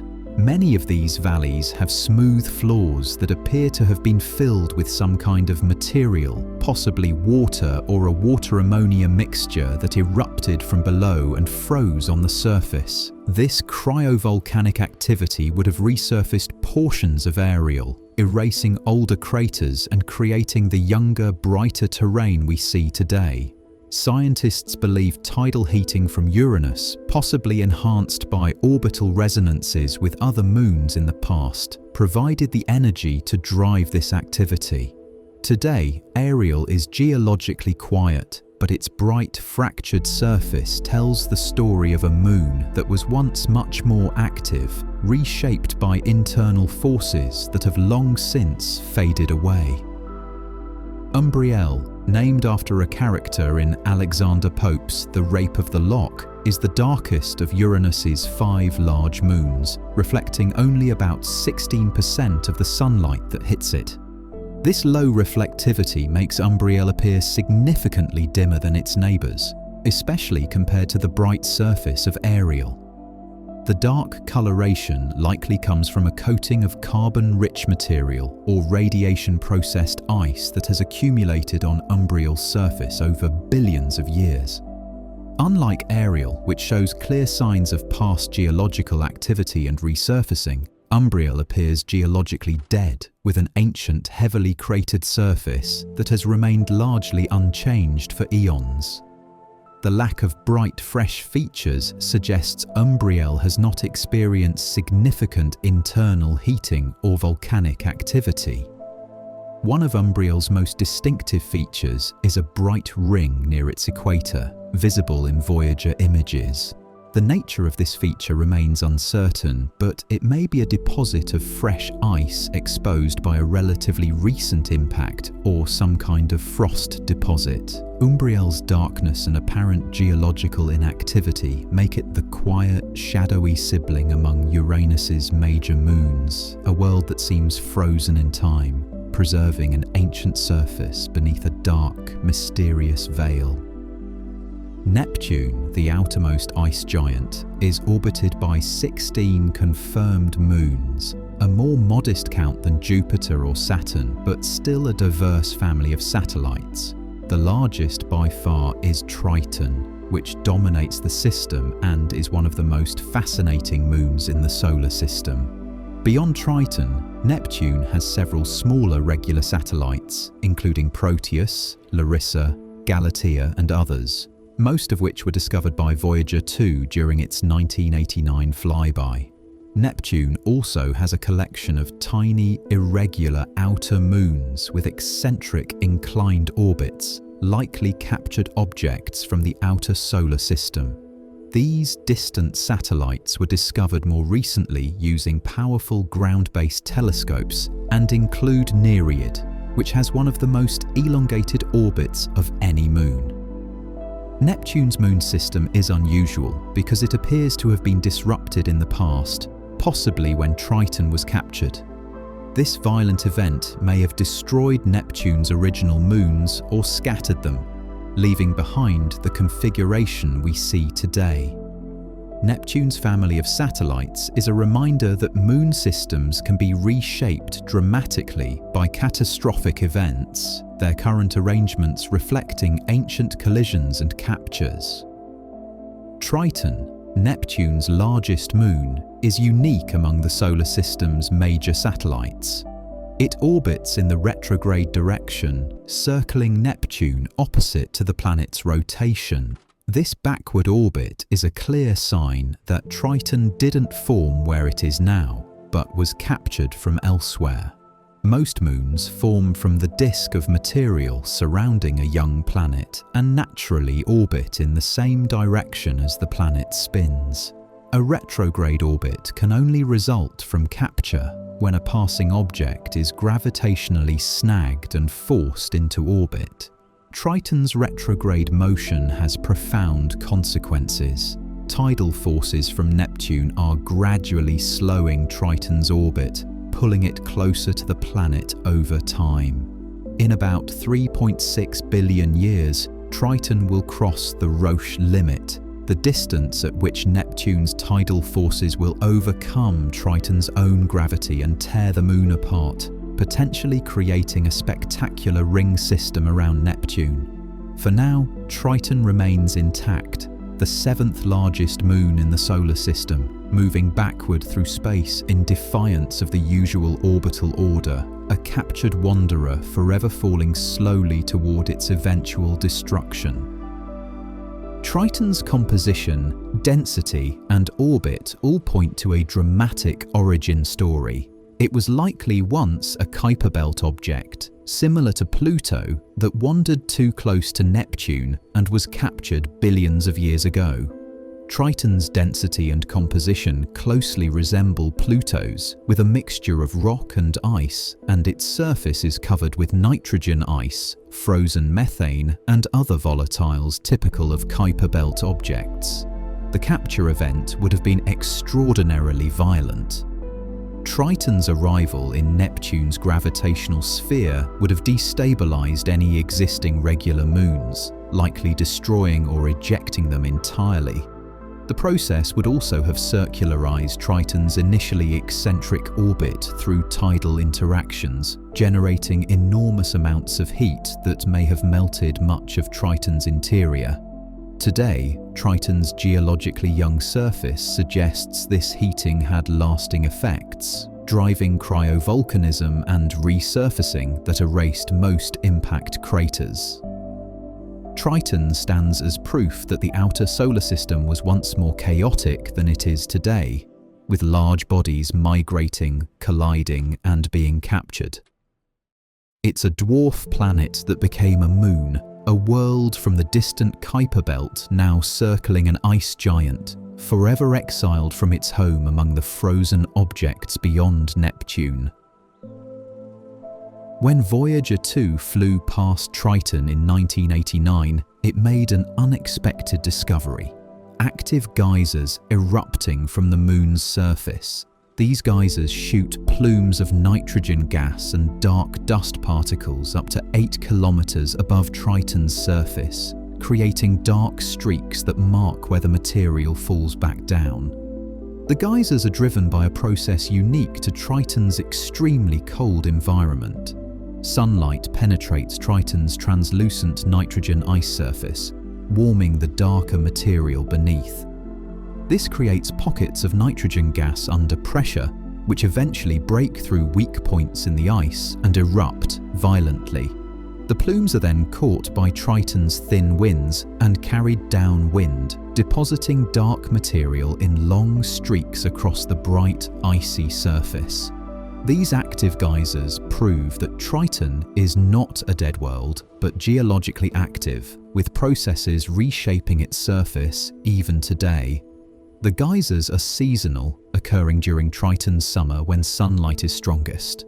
They represent one of the few examples of active geology on a body in the outer solar system, a reminder that even in the coldest, most distant reaches, worlds can still surprise us with movement and change. Triton's retrograde orbit seals its fate. Because it orbits backward relative to Neptune's rotation, tidal forces act differently than they do on prograde moons.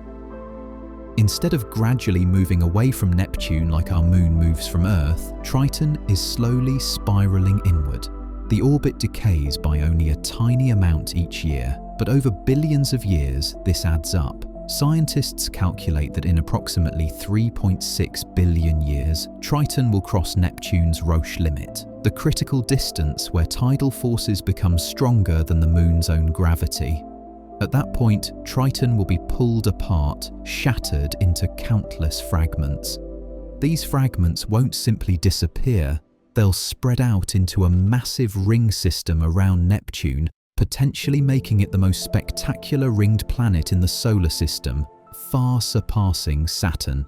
For now, Triton continues its slow death spiral, orbiting closer and closer to Neptune with each passing millennium. It's a process so gradual that it seems eternal from our human perspective, but Triton's doom is written in the mathematics of orbital mechanics. an inevitable future approaching 1 millimeter at a time. Triton's surface temperature averages around -235 degrees Celsius, making it one of the coldest surfaces ever measured in the solar system. Only the most distant objects in the Kuiper Belt and some permanently shadowed craters match this extreme cold. At these temperatures, nitrogen, which exists as a gas on Earth, freezes solid, forming the bright reflective ice that covers much of Triton's surface. Methane also freezes, along with other volatiles that contribute to Triton's complex surface composition. Despite this bone-chilling cold, Triton is geologically active, proving that warmth from the sun is not required for a world to remain dynamic. Internal heat, whether from tidal forces, radioactive decay, or residual warmth from its violent capture, can drive geological processes even at temperatures where most matter is frozen, rock hard.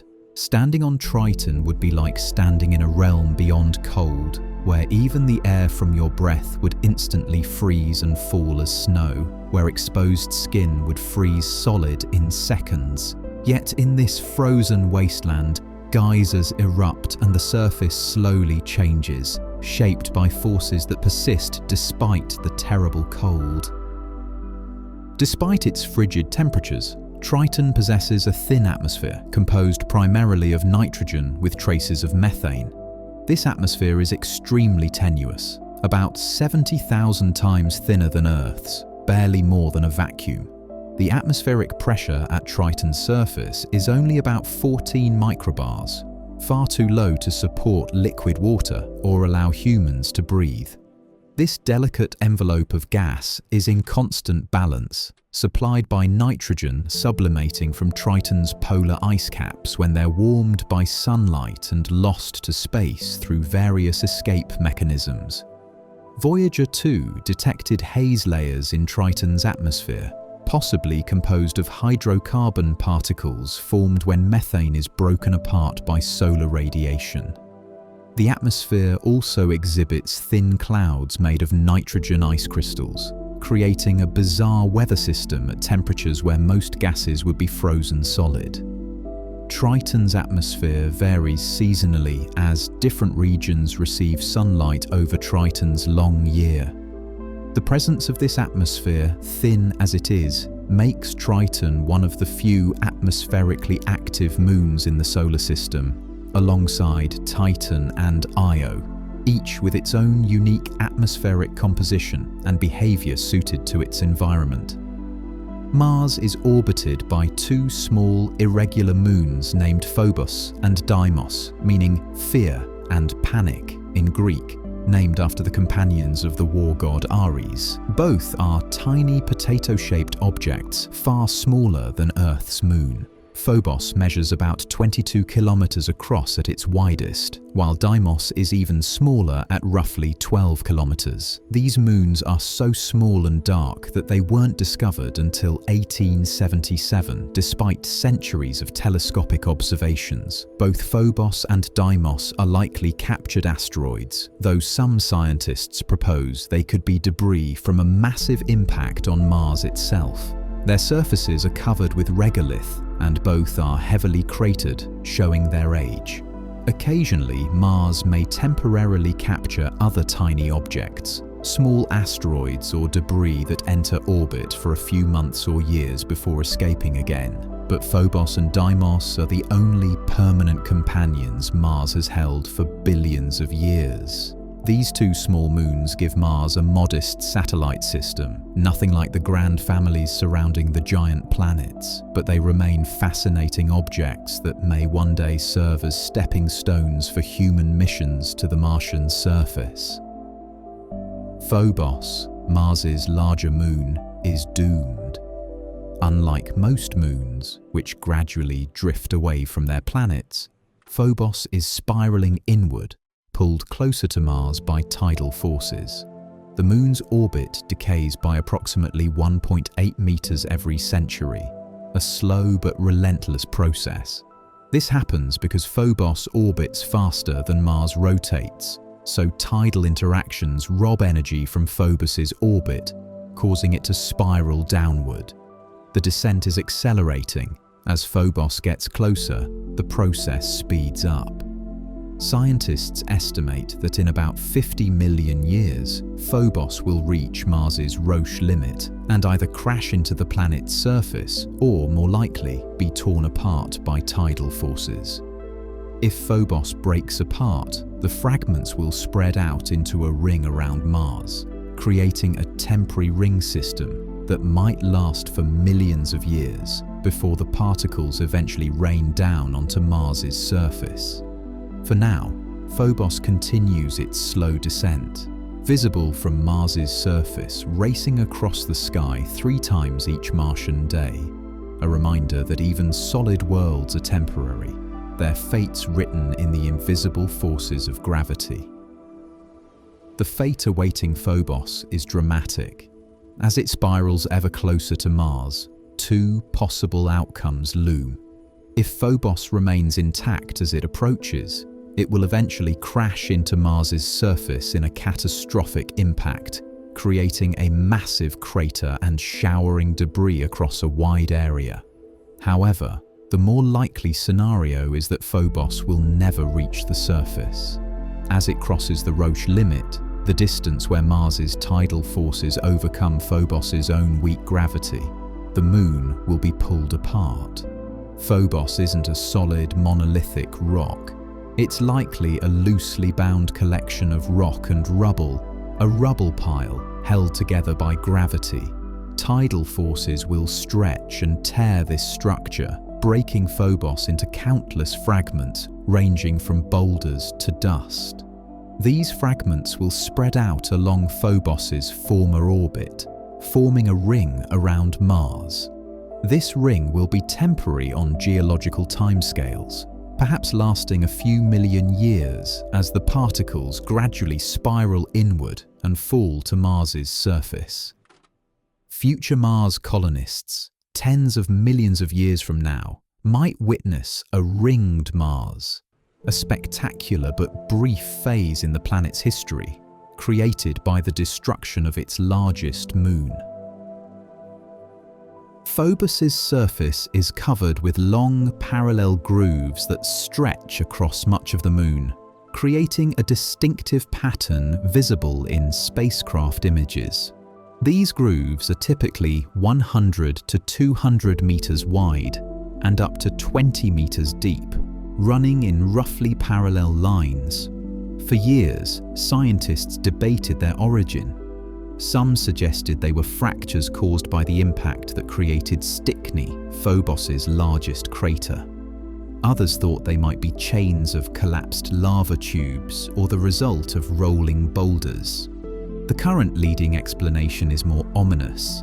The grooves are stress fractures, evidence that Phobos is slowly being pulled apart by Mars's tidal forces. As Phobos orbits, Mars's gravity creates tidal stresses that flex and stretch the Moon. Being a loosely consolidated rubble pile rather than solid rock, Phobos is vulnerable to this stretching. The grooves may represent the first signs of structural failure, cracks forming as tidal forces gradually tear the Moon apart from within. If this interpretation is correct, the grooves are not just surface features but harbingers of Phobos's ultimate destruction, visible scars showing that the Moon is already beginning to fail under the relentless pull of Mars's gravity. Deimos, Mars's smaller and more distant moon, presents a very different sight from Mars's surface than Phobos does. While Phobos races across the Martian sky, rising and setting multiple times per day, Deimos moves so slowly it can take 2 to 3 days to cross from horizon to horizon. From Mars's surface, Deimos appears tiny, only about twice the size of Venus appears from Earth, too small to show a visible disk to the naked eye. It would look more like a very bright star slowly creeping across the sky than what we typically think of as a moon. Deimos orbits at a distance of about 23,000 kilometers from Mars, much farther than Phobos's 6,000 kilometers, and its orbit is nearly circular and stable. Unlike Phobos, Deimos is slowly drifting away from Mars, though at a much slower rate than Earth's moon. Eventually, in the distant future, Deimos might escape Mars's gravity entirely, becoming an independent object orbiting the Sun. For now, it remains a faint, distant companion, barely distinguishable as a moon except for its slow, steady motion across the Martian sky. Pluto, the famous dwarf planet at the edge of the solar system, doesn't travel alone. It's accompanied by 5 known moons: Charon, Styx, Nix, Kerberos, and Hydra. Charon is by far the largest, discovered in 1978, massive enough that Pluto and Charon are sometimes considered a binary system rather than a planet and moon. The 4 smaller moons, Styx, Nix, Kerberos, and Hydra, were discovered much later using the Hubble Space Telescope between 2005 and 2012. These tiny satellites are irregular in shape and likely formed from debris created during the impact that formed Charon. All of Pluto's moons are locked in orbital resonances with one another, their periods related by simple integer ratios, creating a stable, harmonious system. The New Horizons spacecraft photographed all 5 moons during its historic 2015 flyby, revealing worlds of ice orbiting in the cold darkness at the edge of the planetary system. Pluto's family of satellites shows that even dwarf planets in the distant Kuiper Belt can have complex moon systems, miniature versions of the satellite families surrounding the giant planets closer to the Sun. Charon is enormous compared to Pluto, measuring about half Pluto's diameter and containing roughly 1/8 of Pluto's mass. This size ratio is so extreme that the 2 bodies don't orbit in the typical planet-moon configuration. Instead, both Pluto and Charon orbit around a common center of mass, called a barycenter, that lies in the space between them, outside of Pluto's physical body. This makes them a true binary system, 2 worlds locked in a gravitational dance, forever facing each other as they spin together through space. Both are tidally locked, not just to their own rotation, but to each other, meaning the same face of Pluto always faces Charon, and vice versa. From Pluto's Charon-facing hemisphere, the large moon would hang motionless in the sky, never rising or setting, while from Pluto's opposite hemisphere, Charon would never be visible at all. This intimate orbital relationship is unique in the solar system among major bodies. Watching Pluto and Charon from space would reveal not a small moon circling a planet, but 2 companions spinning together, partners in an eternal waltz at the frozen edge of our cosmic neighborhood. Charon's surface, revealed in stunning detail by New Horizons, is marked by enormous canyons and fractures that dwarf most features on Earth. Some of these chasms plunge up to 9 kilometers deep, far deeper than the Grand Canyon. These massive fractures likely formed early in Charon's history when a subsurface ocean froze and expanded, cracking the overlying crust. The expansion would have created tremendous stresses, splitting Charon's surface along lines of weakness and creating the network of canyons we see today.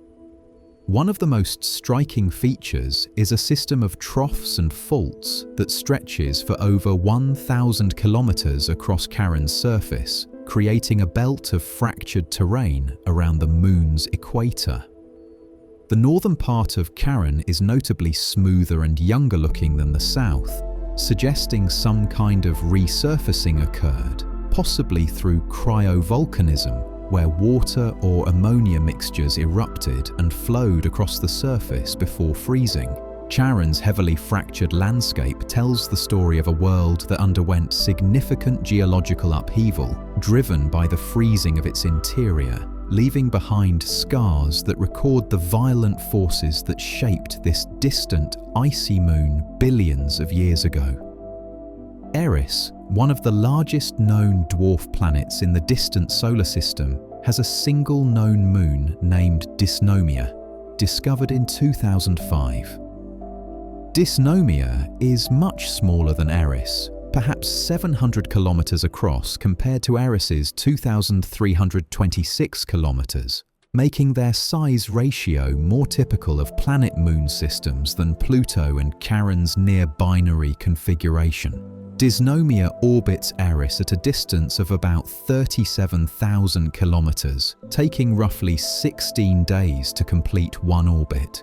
The moon's presence was crucial for determining Eris's mass. By observing Dysnomia's orbital period and distance, astronomers could calculate Eris's mass using Kepler's laws. This measurement revealed that Eris is actually more massive than Pluto, a discovery that played a significant role in the debate over Pluto's planetary status and ultimately led to the creation of the dwarf planet category. Dysnomia's name, meaning lawlessness, is fitting, given the upheaval its discovery helped cause in the definition of what constitutes a planet. Little is known about Dysnomia's composition or surface features due to its great distance and small size, but it likely resembles other Kuiper Belt objects, a frozen world of rock and ice at the edge of darkness. Haumea, an unusual dwarf planet distinguished by its extremely elongated football-like shape, is orbited by two known moons, Hi'iaka and Namaka, both named after Hawaiian goddesses. Hi'iaka, the larger of the two, is about 310 kilometers across and orbits at a distance of roughly 49,000 kilometers, completing one orbit every 49 days. Namaka is smaller, perhaps 170 kilometers in diameter, and orbits much closer to Haumea at about 25,000 kilometers, taking 18 days to complete an orbit. Both moons likely formed from material ejected during the massive impact that spun Haumea into its current rapid, elongated shape. Haumea rotates once every 4 hours, faster than any other large object in the solar system, and this rapid spin has stretched it into a triaxial ellipsoid. The moons provide crucial information about Haumea's mass and the violence of its formation. Spectroscopic observations show that both moons share Haumea's unusual surface composition, dominated by nearly pure water ice, supporting the idea that they're fragments from Haumea's icy mantle blasted into space billions of years ago. Together, Haumea and its two moons form a family born from impact, spinning rapidly through the distant Kuiper Belt. Makemake, the second brightest Kuiper Belt object after Pluto, was long thought to be moonless. But in 2016, astronomers using the Hubble Space Telescope discovered a small, dark moon orbiting Makemake, provisionally nicknamed MK2 before receiving its official name. This moon is estimated to be only about 160 kilometers across and orbits roughly 21,000 kilometers from Makemake. The moon is remarkably dark, reflecting only about 4% of the sunlight that hits it, making it one of the darkest objects known in the solar system. This extreme darkness contrasts sharply with Makemake itself, which is relatively bright and covered with methane ice. The disparity in brightness suggests the moon and Makemake have very different surface compositions, possibly indicating different formation histories, or that the moon has been modified by some process that darkened its surface. The discovery of this moon allowed astronomers to calculate Makemake's mass for the first time, revealing it to be slightly less dense than expected. Makemake's moon, though small and dark, has already taught us much about its parent body, proving once again that moons are invaluable tools for understanding the worlds they orbit. The distant Kuiper Belt, that realm of frozen worlds beyond Neptune, is surprisingly populated with binary systems, pairs of objects orbiting each other. These aren't traditional planet-moon systems, but more like double objects, sometimes nearly equal in size, spinning around a common center of mass. Astronomers have discovered dozens of these binary Kuiper Belt objects, and they may be more common out there than single objects. These binaries likely formed either through gentle collisions early in the solar system's history, when objects moved slowly enough to stick together rather than shatter, or through capture, when two objects pass close enough for their mutual gravity to bind them together. Some binaries may have formed when larger objects were spun apart by rapid rotation or torn by tidal forces during close encounters with Neptune. The prevalence of binaries in the Kuiper Belt suggests the region's history was more dynamic and interactive than previously thought, with objects frequently encountering one another. Each binary system is a fossil of those early interactions, two frozen worlds locked together in a slow dance at the edge of the solar system, partners in the darkness beyond the planets. Throughout the ring systems of the giant planets, small moons called shepherd moons play a crucial role in sculpting and maintaining ring structure. These moons, often just tens of kilometers across, orbit within or near rings and use their gravity to push ring particles into narrow bands or clear specific gaps. Prometheus and Pandora shepherd Saturn's F-ring. Daphnis clears the Keeler gap, and Pan maintains the Encke gap.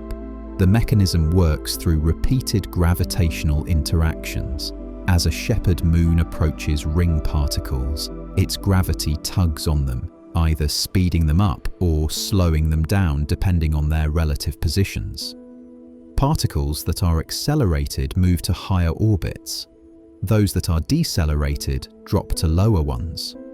Over many orbits, this continuous herding confines ring material into narrow channels or sweeps regions clear. Without shepherd moons, ring particles would gradually spread out, blurring the sharp features we observe. These small moons are cosmic gardeners, constantly maintaining the structure of ring systems against the natural tendency toward chaos. Their disproportionate influence shows how even tiny bodies can impose order on vast systems through the patient, persistent application of gravity over millions of years. Many of the solar system's most geologically active moons owe their dynamism to a process called tidal heating. When a moon orbits a massive planet, especially in a slightly elliptical orbit, the planet's gravity doesn't pull equally on all parts of the moon. This creates tidal forces that stretch and squeeze the moon's interior as it moves closer to and farther from the planet during each orbit. The constant flexing generates friction within the moon's interior, and friction creates heat, just like bending a wire back and forth eventually warms it. This internal heating can be powerful enough to melt rock or ice, driving volcanic eruptions, maintaining subsurface oceans, and powering geological activity. Io is the prime example, heated so intensely by Jupiter's tidal forces that its surface is constantly reshaped by volcanic eruptions. Europa and Enceladus maintain liquid oceans beneath their ice because of tidal heating. Without this process, these moons would be frozen and geologically dead. Tidal heating shows that worlds don't need to be large or close to the Sun to remain active. They only need to be in the right orbital configuration, where gravity itself becomes an engine of geological change. On the smallest moons, gravity is so weak that a human could perform astonishing feats. Deimos, Mars's smaller moon, has such low gravity that a person could jump and achieve orbital velocity, literally launching themselves into space with muscle power alone. The escape velocity from Deimos is only about 5.6 meters per second, roughly the speed of a fast runner. With a good jump providing an upward velocity of several meters per second, you could very nearly reach escape velocity, and if you jumped while running, you'd almost certainly fly off into space. Even on slightly larger moons like Phobos, you could jump high enough to stay aloft for several minutes before slowly drifting back down. On these tiny worlds, simple movements become dramatic, and the boundary between surface and space blurs. Walking would require extreme care to avoid accidentally launching yourself into orbit. These low-gravity environments would feel dreamlike, where every step is a leap and falling takes long, gentle minutes. The experience would be unlike anything possible on Earth, a reminder of how profoundly gravity shapes our daily experience and how alien the universe's smallest worlds would feel to human visitors. Within the powerful magnetic fields of the giant planets, some moons carve out their own tiny magnetic bubbles. Ganymede is the prime example, the only moon with a self-generated magnetic field strong enough to create its own magnetosphere. This mini magnetosphere sits within Jupiter's much larger magnetic field, creating a complex, nested structure. Charged particles from Jupiter's magnetosphere interact with Ganymede's field, creating auroras at the moon's poles, visible in ultraviolet light. Even moons without internal magnetic fields can create temporary induced magnetospheres if they have electrically conductive layers, like subsurface oceans. Europa's ocean creates an induced magnetic field as Jupiter's rotating magnetic field sweeps past, generating electric currents in the salty water. These interactions reveal hidden features beneath moon surfaces, providing evidence for oceans we cannot see directly. The magnetic environments around moons are windows into their interiors, showing where liquid water flows or where molten cores churn. These mini magnetospheres are not just curiosities, they're diagnostic tools that help us understand what lies beneath the frozen surfaces of distant worlds, revealing secrets through the invisible language of magnetic fields. Saturn's spectacular rings may have formed from the destruction of a moon that wandered too close. When a moon crosses the Roche limit, the critical distance where a planet's tidal forces become stronger than the moon's own gravity, the moon can be torn apart. The fragments don't simply fly away, they spread out into a ring around the planet, following the orbit of the destroyed moon. This process may explain how some or all of Saturn's rings formed. A moon, or perhaps a captured comet, may have strayed too close and been ripped apart, its shattered remnants spreading into the beautiful ring system we see today. Mars's future may include such a ring. Phobos is slowly spiraling inward and will eventually cross the Roche limit and shatter, creating a temporary ring around the red planet. Not all moons that cross the Roche limit break apart immediately. The outcome depends on the moon's composition and structure. A loosely bound rubble pile will disintegrate more easily than a solid, coherent body. The Roche limit represents a boundary where the tidal forces that shape moons become destructive, transforming satellites into rings, turning solid worlds into countless fragments orbiting in elegant formation. Among the irregular outer moons of the giant planets, some may be extinct comet nuclei, the dormant cores of comets that have lost their volatile ices. Comets that venture into the inner solar system repeatedly lose material as the sun's heat vaporizes their ices, creating the characteristic tail. Eventually, after many passages, a comet can exhaust its volatiles, leaving behind only a dark, rocky core. If such an object passes near a giant planet, it can be captured gravitationally and become a moon. Some of Jupiter's and Saturn's small, dark, irregular outer moons have compositions and appearances consistent with this origin. They're extremely dark, reflecting only a few % of sunlight, and spectroscopic analysis shows surfaces rich in carbon compounds, similar to cometary material.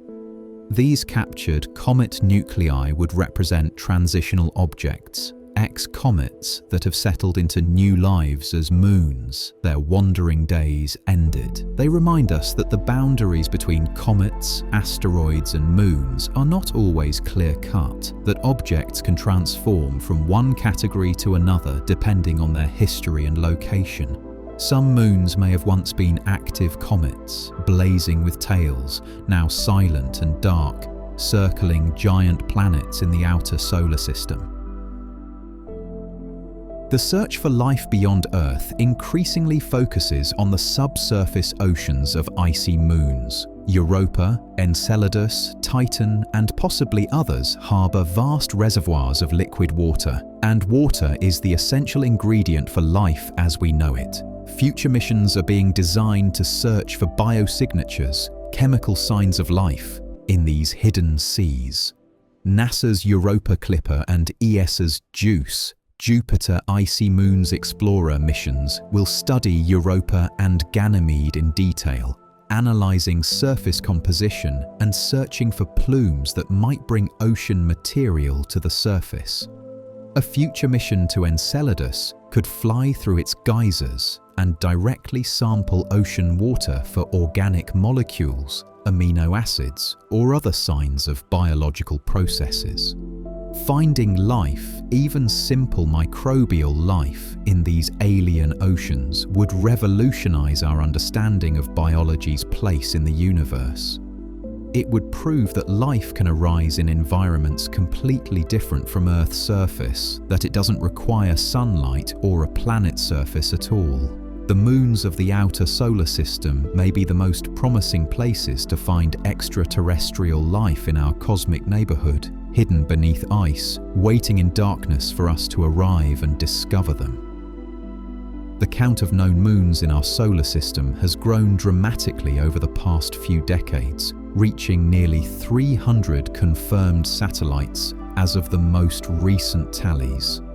Jupiter and Saturn alone account for over 240 of these, their powerful gravity having captured or formed vast families of companions. Uranus has 28, Neptune 16, Mars 2, and even dwarf planets like Pluto, Eris, Haumea and Makemake have their own satellites. This number continues to climb as telescope technology improves and astronomers conduct deeper surveys of the giant planet's outer reaches. Many of the most recently discovered moons are tiny, irregular objects, only a few kilometers across, fragments from ancient collisions or captured asteroids. But each new discovery adds to our understanding of how planetary systems form and evolve, how gravity shapes the distribution of material in space, and how common it is for worlds to have companions. Moons outnumber planets by dozens to one, making them one of the most common types of solid worlds in the solar system. They remind us that planets rarely travel alone, that companionship is the norm rather than the exception, that the universe is filled with partners dancing together in gravitational embrace, from the smallest rubble piles to ocean worlds larger than Mercury. And so our quiet journey among the moons comes to a close, having drifted from familiar companions to distant strange worlds shaped by fire, ice, and time. Each moon carries a story of gravity and change, unfolding slowly across billions of years, rich with quiet wonder. If this gentle voyage through science brought you comfort, you're welcome to like the video and subscribe for more calm journeys through the universe. As you rest, let these stories fade into moonlight and allow yourself to drift gently into sleep beneath their calm, endless orbits.